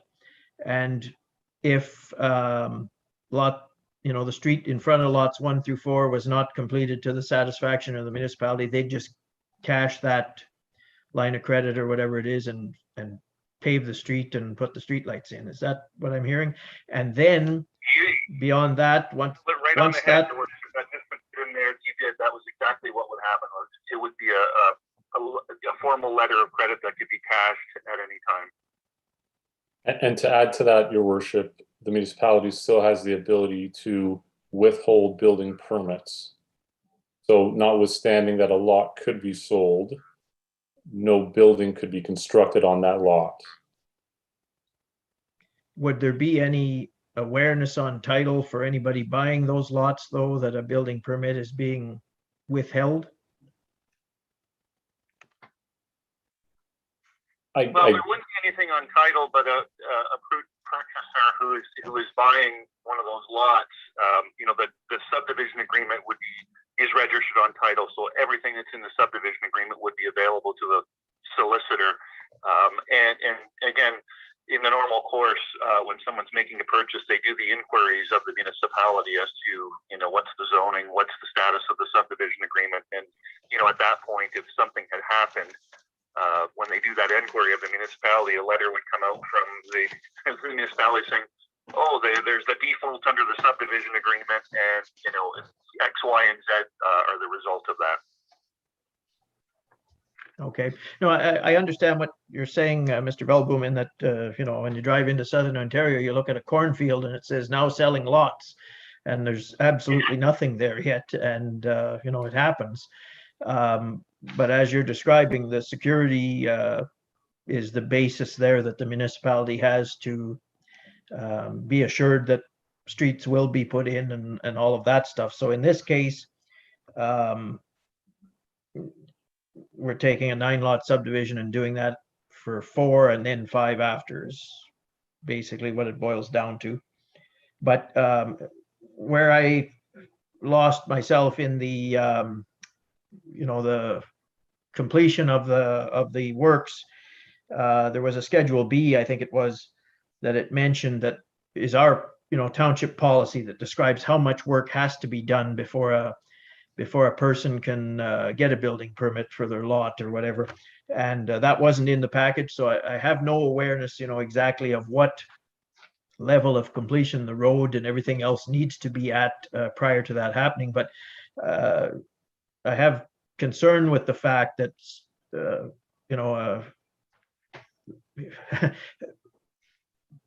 people who buy lots generally nowadays go through legal counsel and should be entering it with their eyes wide open and know that if it's an incomplete subdivision with no municipally acquired road in front of it, all kinds of red flags should go up. But I'm very hesitant for the municipality to enter into a situation where we've endorsed that type of a thing that could happen, knowing that whoever purchases the lot and says, well, it's a subdivision lot in the township of Bonfield that's an organized township. What do you mean I can't build on it? And what do you mean there's no road in front of it? So who allowed this? And I'm looking at where the buck stops on the screen here right now. So that's, I guess, the assurance that I need that this is as protective as it can be to the municipality. And Mr. Worship, if I can assist, in my experience, and of course, Mr. Veldblum will likely share his, subdivisions of most sizes, building permits are issued obviously following registration, which allows you to start constructing the road. But most permits are issued at the time of, or in and around granular B, before the top course of asphalt is actually laid down. And that's for, most typically that's so the developer doesn't incur the costs of laying the final course of asphalt down, having it beat up during the construction of the actual home. So, issuing building permits during, during the construction of the road or following shortly after granular B is laid isn't uncommon, if that assists, sir. And typically, at some point, the municipality will be assuming the road, and of course, the base course or the top course of asphalt will go down, so it'll be in pristine condition, and of course, inspected by the municipality and any deficiencies addressed prior to assumption. So I appreciate and understand very much so the concerns about having a bush road with a home constructed on it. But that's not uncommon because most homes are constructed while the bush road, so to say, exists, and we wait until the lots are all complete before the top course of asphalt is installed, so as to allow as minimal deficiencies as possible for when it's turned over to the municipality and assumed by the municipality, so there aren't too many cracks in the road and construction damage to address before the municipality formally takes it over. So I just say that as my experience. Of course, Mr. Veldblum may have a different experience, and if so, I'd be happy to hear that as well. Yes, Your Worship. No, what Mr. Margaritis is saying is entirely my experience. There's subtle differences from municipality to municipality, but no, it's not uncommon to drive through a subdivision with the roads and curbs not completed and numerous dwellings under construction. Usually it's the fire department that says as long as the road has the granular Bs and is capable of supporting fire truck traffic, that's the critical element. And so what you're assuring as the municipal solicitor then is that the security that we take would be sufficient to complete the road in front of lots 1 through 4. And once we've signed off and are completely satisfied with a fully finished paved street lighted road there, that then in the future we will entertain lots 5 through 9. Is that what it boils down to? Yeah, generally. I mean, I wouldn't suggest that to move from phase 1 to phase 2 that the top course of asphalt would be there. It's not uncommon for the top coat of asphalt. Typically, you wait 2 years from the time that you got building permits. A lot of municipalities will wait 2 years before they want the developer to put the top coat down because, again, what Mr. Margaritis said, you just don't want it to get damaged and if there's construction going to go on lots 5 to 9, you typically stick with the base course as long as you can until most of the homes are occupied. and the kind of the trade-off is that the developer realizes that the full value of the top coat of asphalt is retained security, that that stays with the municipality until such time as that top coat goes down. And if it Okay. does, Mr. Your Worship, rather, I just want to confirm the municipality will be receiving the full extent of the security. So there's no, there's no discounts being applied here. Bryco Engineering completed the cost estimate. I understand that it has been reviewed and accepted by the municipal engineer. It's just that full amount is being lodged in phases and then released in phases. So just to be clear, there's no discount being applied here. You're getting all of it, just at different stages. So just to bring clarity to that, then the full security would be 350,000 placed with the municipality, and after phase one, roughly half of it is released, then, or no, 158,000 looks like. No, sir. Actually, for phase one, $158,842.11 would be lodged with the security. And that is as Mr. Goodridge broke it up per phase. So that's for the first 4 phases. Upon the completion of first 4 lots, rather, upon the completion and then inspection of those first 4 lots, then the subdividers engineer would certify that everything's acceptable to the satisfaction of the town, of course, at which point that could then get rolled over into phase 2 and of course topped up. So phase 2 would be $189,830 and some odd cents. So you'll get the full amount just in phases and then rolled over to adjust for the work having been completed as certified by the subdivider's engineer and as accepted by the township, sir. Okay, thank you. I guess I've said enough on it. I've come to an opinion based upon what I've heard there, and I'd be interested if any of the councillors have a question related to it. Yes, Councillor Lagasse. This application's been on my council, on my committee for some time now, and I did work with the Mr. Gagne and Doug to create bigger lots. So it's been quite the process to create the subdivision, and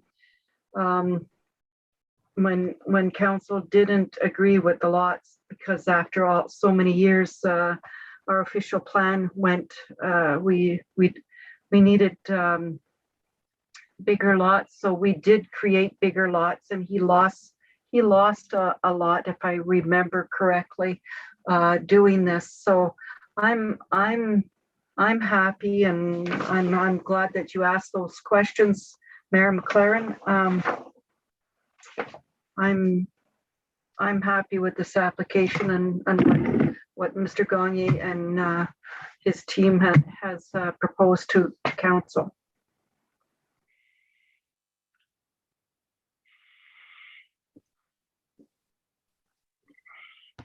Is there any other questions?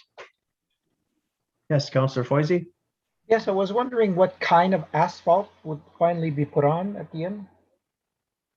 Or is it specified?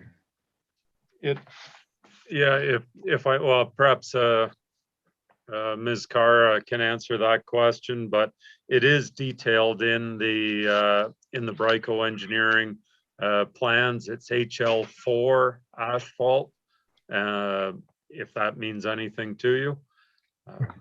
But Ms. Carr, I think, probably knows that part of it better than I. It's 12.5 super pave is kind of the terminology they use. It's a product that's preferred in Northern Ontario, actually. It's recommended by our engineer as well. And I just would like to make a point, actually, while we're discussing this, is that Without the approval of the engineer, the township will not assume anything. We will never assume the maintenance of this road being built until the engineer signs off of it. And that is when it's fully completed. The entire phase 1 and phase 2 must be completed before the township assumes the road. And if I can add to that as well, there's also a holdback period for at least 1 year. So if there's frost heaves or any damages, that those get remediated.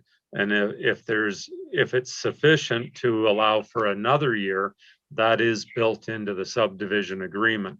So if there is still concerns about the quality of the work, that there is an avenue for that to be brought up to the standard, and then a further 1 year period put in place, and then it be inspected again by the municipal engineer prior to full acceptance by the municipality. Councillor Foisey, you had a question? Yes, is there or will there be something for the hours of operation for this development? Because when Mr. Gagne was working on his lots, there was some complaints about the noise, like at 9, 10, 11 o'clock at night.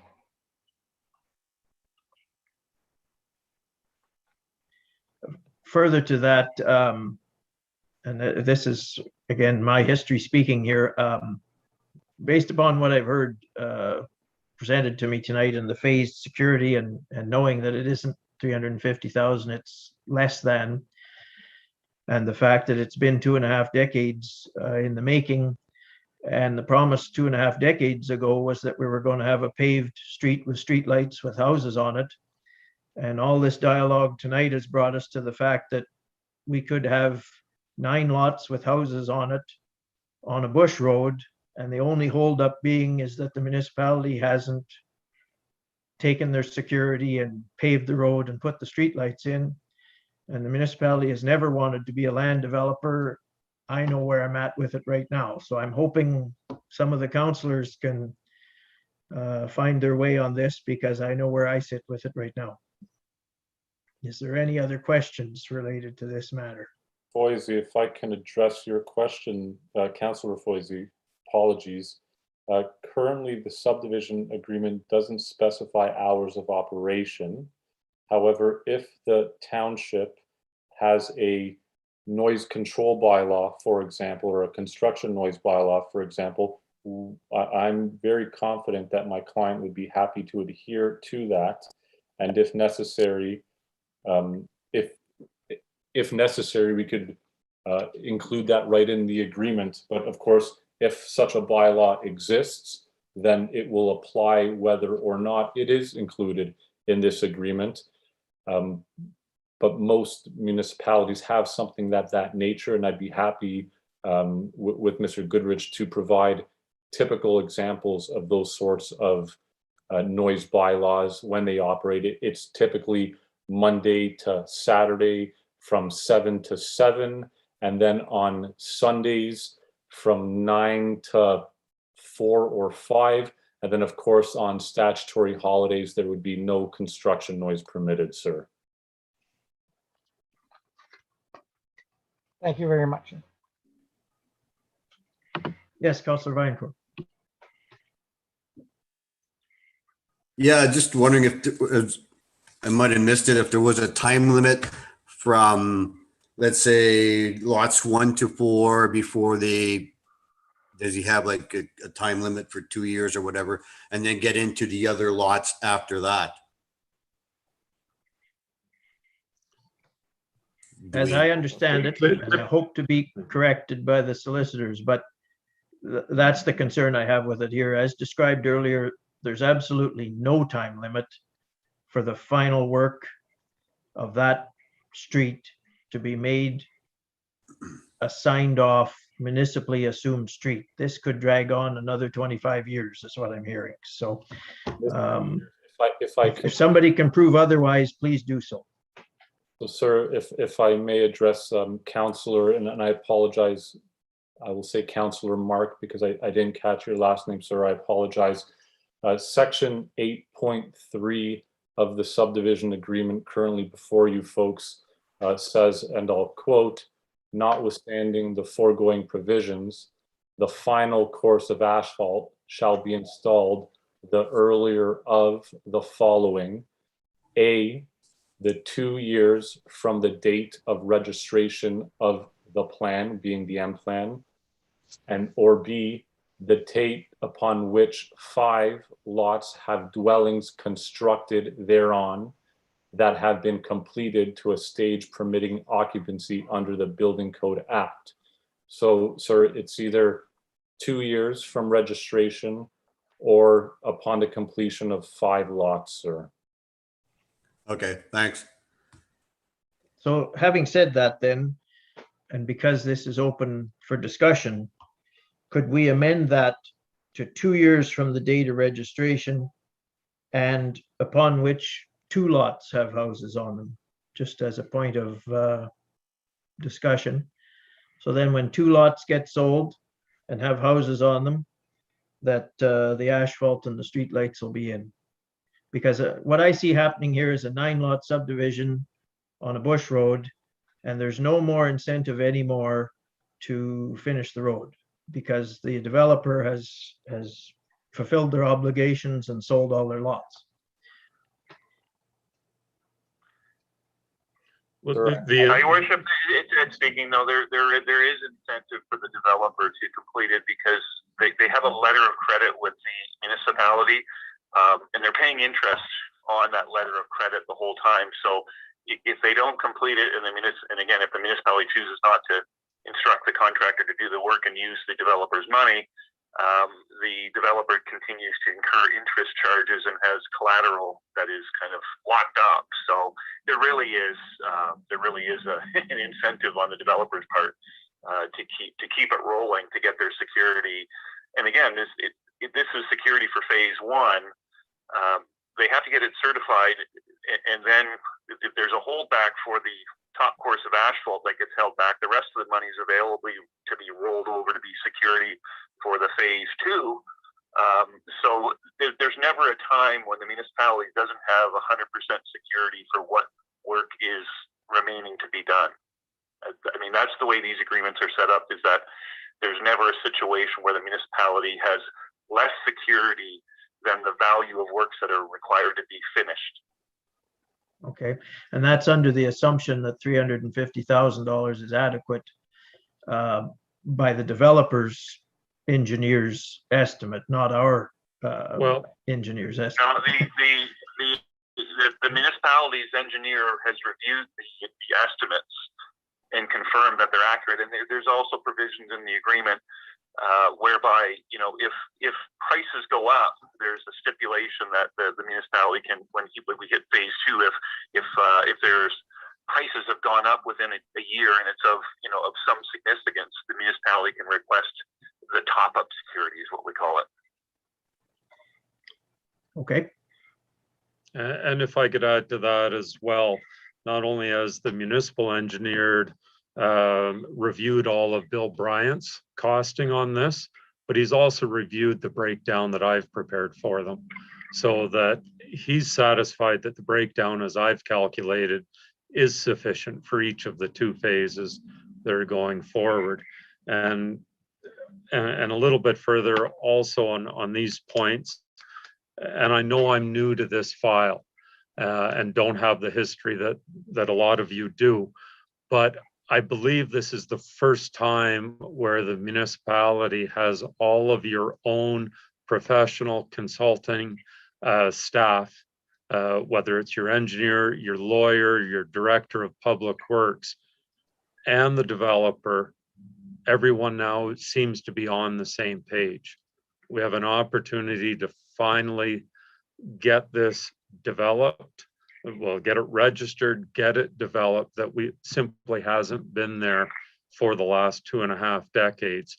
There's always been some concern expressed either from the engineers or from the legal end of it. And this is the first time where we've finally been able to work out an agreement that is acceptable to everyone involved. And really what we're asking for tonight is simply a resolution of council or a direction of council that will give Mr. Gagne the confidence then to have me finalize the subdivision. Because what has to happen, if council is agreeable with the structure and the content of the agreement that has been put before you tonight, what still has to happen, I still have to finalize the legal survey plan, send it to the province. It goes down to the Barrie Land Registry office. They have the experts within that office that review this. And at the same time, the final detail, if there's any final tweaks to the subdivision agreement, those get done at the same time. Once the province is convinced that the plan is ready for registration, then they give me a signed certificate. At that point in time, we bring both the subdivision plan and the subdivision agreement back to council for a formal bylaw authorizing yourself, your worship, and the CAO or the clerk to sign both the agreement and the final registered plan of subdivision. The plan then gets sent back down with your endorsement on it to the Barrie Land Registry office, where it is then registered on title. That number is added into the agreement, and the agreement is immediately registered on title also. So we're still probably a good couple of months away from that final bylaw being sought, but we're here tonight to seek your approval to keep moving in that direction now that we have everyone basically on the same page. And if I can reiterate, Mr. Mayor and members of council, it is my client's desire to move forward amicably because we have collectively been working so diligently over the last 3 years, obviously to make up for lost time. As Mr. Mayor says, it has been 2.5 decades in the making, but we would like to move forward under the pretense of an acceptable agreement for all parties. Okay. Yes, Councillor Corbett.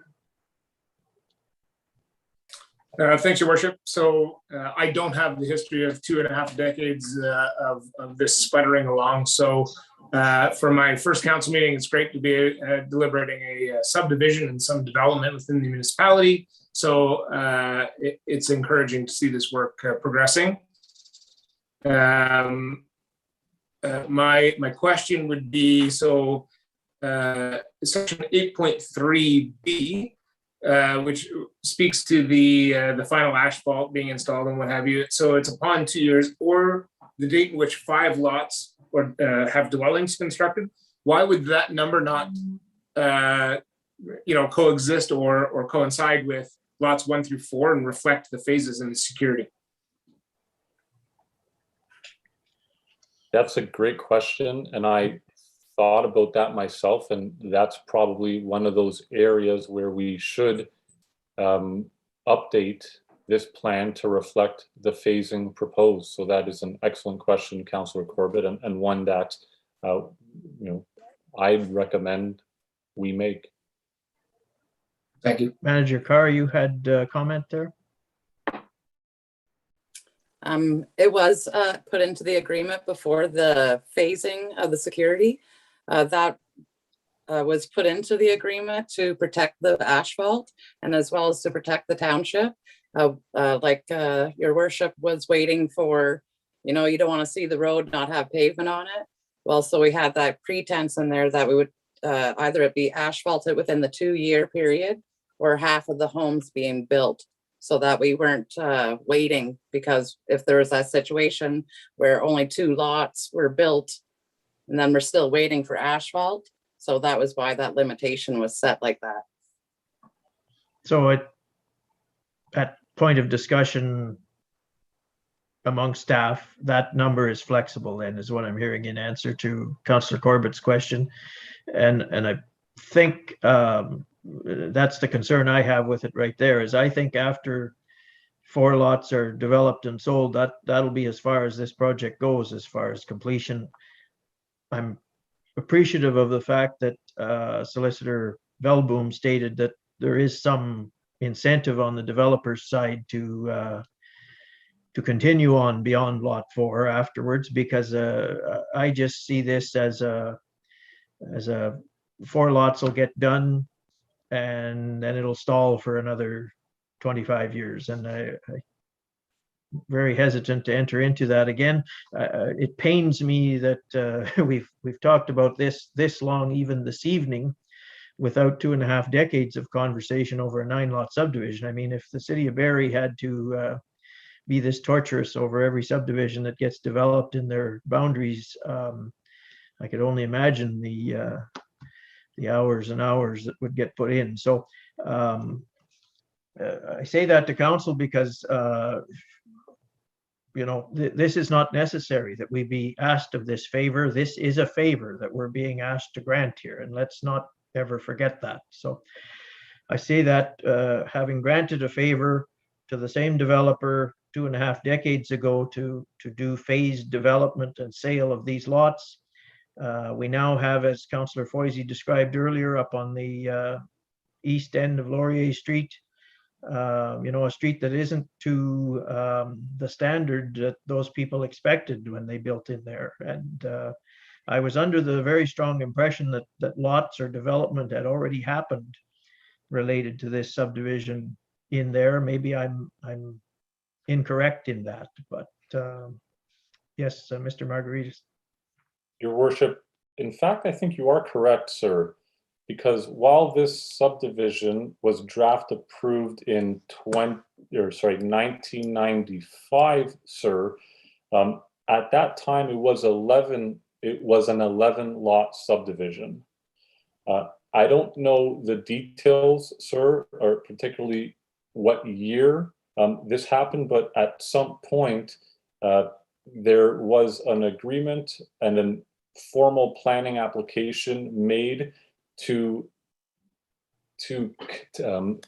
essentially a consent to sever a lot or two from the prior draft or the originally draft approved lands.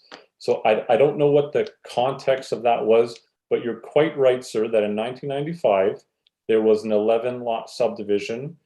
At some point between then and now, there was a consent to sever application granted by the local land division committee. And as a result, we have less lots. And as I believe it was Ms. Lagasse said, we further reduced those lots in order to increase the lot sizes here. So I think you're correct, sir, but that process did follow a planning act application for a consent to sever those 2 lots. So just to provide some clarity there, sir. I appreciate your upfrontness with that information, because it is painfully coming back to me now how we did allow at that point in time 2 lots to be sold out of this 11 lot subdivision on the pitch that with the sale of those 2 lots, that would be the funding to complete the rest of the subdivision, and it would be, all things going forward on a positive basis. So this bring back a lot of negative flashbacks for me on the pitch I was sold 2.5 decades ago.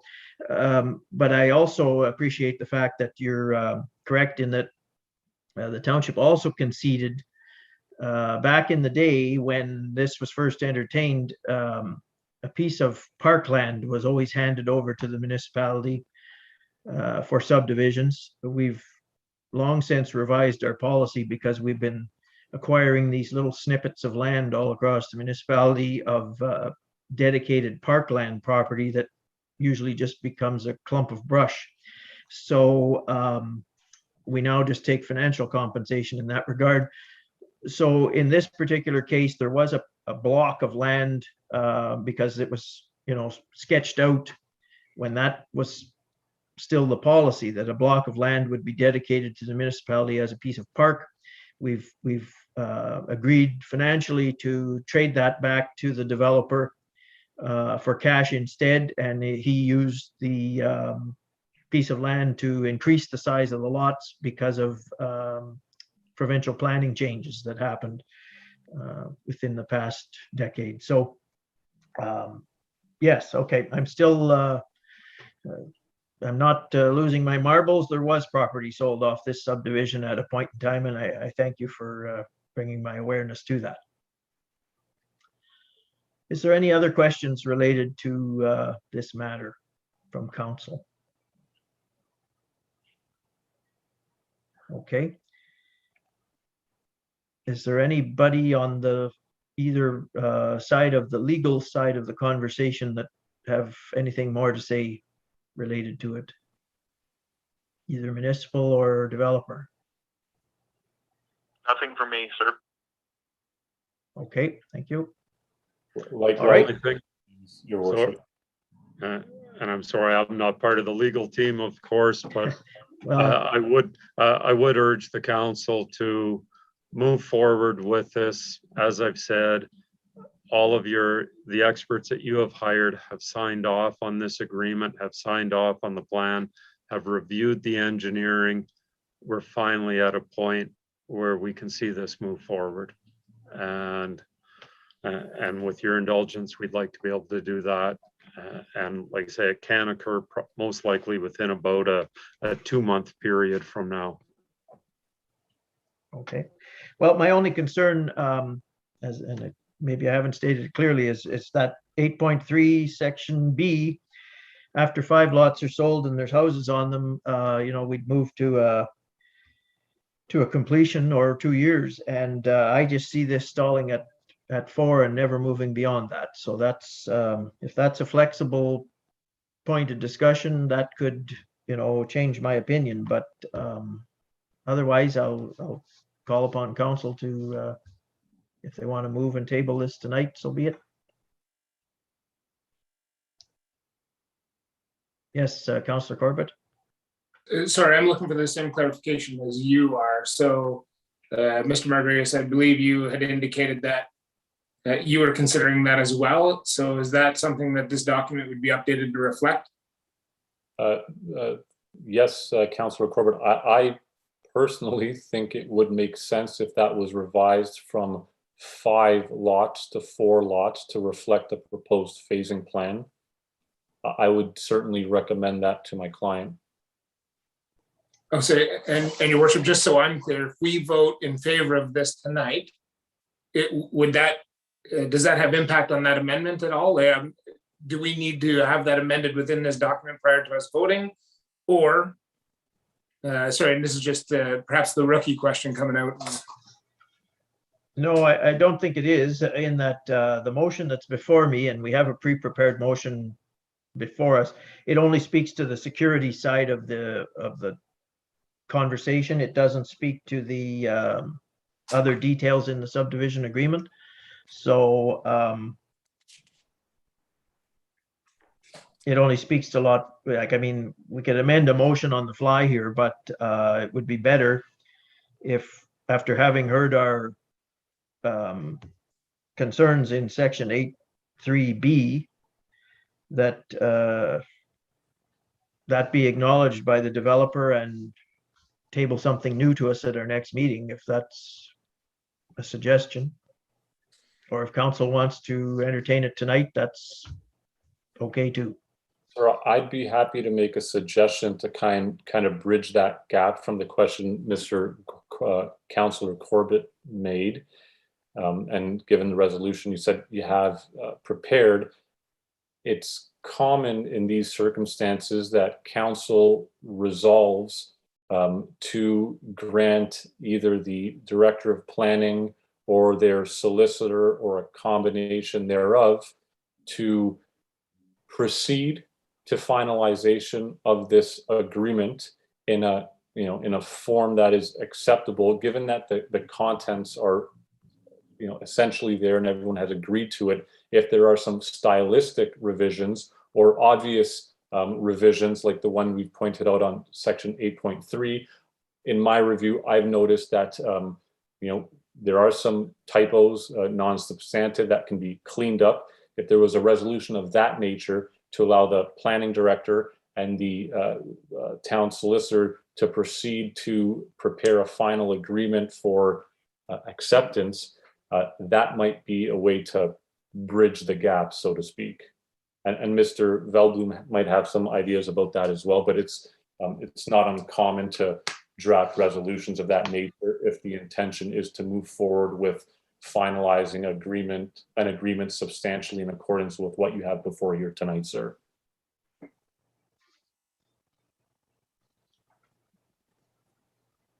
Okay, do we still have Mr. Veldboom on the line? Yeah, no, I agree 100% with what Mr. Margarita said. That's a normal course that council could give direction to, finalize the agreement and make specific note of the number change you want in 8.3 going from 5 lots down to 4 lots, and then the agreement would be finalized. Okay, so just looking at my CAO here for a moment here, because our Director of Planning is not present in the meeting, are we all clear here? And because this hasn't been tabled to council, is this a direction that council wants to go in adjusting some of these numbers in here? Or are we seeking to vote on this as it stands tonight? Just looking for guidance. Well, if you're looking to me for guidance, Your Worship, I would concur with Mr. Margaritas and Ed, and to a lesser extent Paul, that I think we now understand what the concerns are with the agreement that was submitted. The resolution that we had prepared, I don't think is in order because of the language that's in it. I think the suggestion from Mr. Margaritas that council pass a simplified resolution to amend the agreement in accordance with whatever sections you want to put in there. And I think everyone's clear on what the issues are, so that we can then instruct the Gagne team working with our consulting professionals, including our planning director and myself and Ed, to bring an amended agreement back to council. Okay, so to summarize that, then, I was trying my best here to salvage this pre-prepared motion that we have, but as you just described, it's pretty much beyond salvage now. So rather than write one on the fly, what you're suggesting is, based upon all the dialogue that you've heard here, that the parties are going to go back, and 2 weeks from now we're going to come back with things in order, and that we can move forward with this. Is that what I heard you say? Well, yeah, and I would look at particularly Mr. Margaritas is that verbal direction. In my view, Mr. Margaritas is clear. This is these virtual meetings are taped. I mean, if there's any issue about what was said tonight, but verbal direction from council is in order, and I think we have enough to, as I say, my team, including Mr. Veldblum, to move forward to review an amended agreement that you might submit to us, make sure that it's in accordance with what was discussed tonight, so that we can submit it to council at the next meeting. Are you okay with that? Absolutely, Mr. Johnston, absolutely. Are you okay with that, Ed? I'm fine. If Mr. Margaritas is happy, he's the most important one. I mean, from his side of the book, I understand council's direction. So, and Paul, are you okay with that? I'm fine with that too, and council should be aware and be satisfied that you also have that final. It comes back to council for that final vote for the bylaw authorizing the mayor and the clerk. So there is one final ratification of council once all the nuts and bolts of the agreement have been worked out. If you're not satisfied with it at that point in time, but that's the whole point of this meeting, is just knowing that we can move forward with the assurance that we are moving towards that. And that's really what we're looking for from the council this evening. That's what I think we've received. And we'll work with the staff now to make sure we have a final agreement we can put back before you that will be suitable to all parties. And any professional concern that I have, Your Worship, is mitigated by that fact. I'm aware that there is one final step that's still ahead of us. So we're not skipping a beat here. We have an opportunity before that final step happens to amend the agreement and bring it back to council.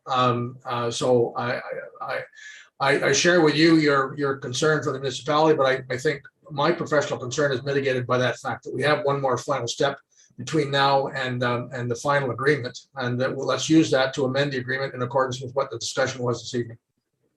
Okay, having heard that though, and in fairness to the developer, changing from, let's say, 5 lots with houses on them to, 3 or 4 is a substantive change. So I wouldn't impose that further down the line. The developer needs to know that as early as possible, that this is a consideration we're seeking. So that's good that it come out tonight.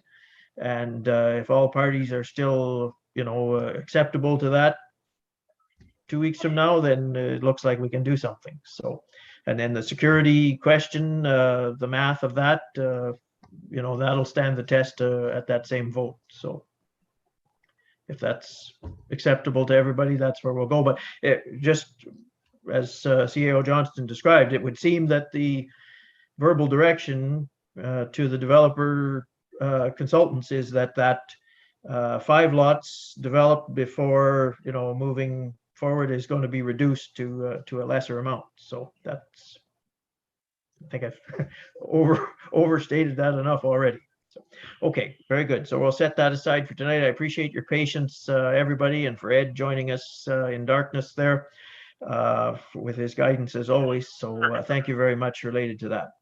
Okay, thank you. All righty. Thanks very much, everyone. Have a lovely Thank you. Okay, we haven't got much left on our agenda then. We're moving to information, the health unit.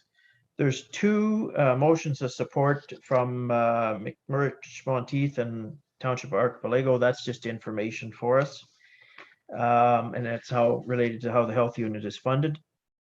There's no new business or other items that I'm aware of. So we're to that point in the evening where we do confirmatory bylaw.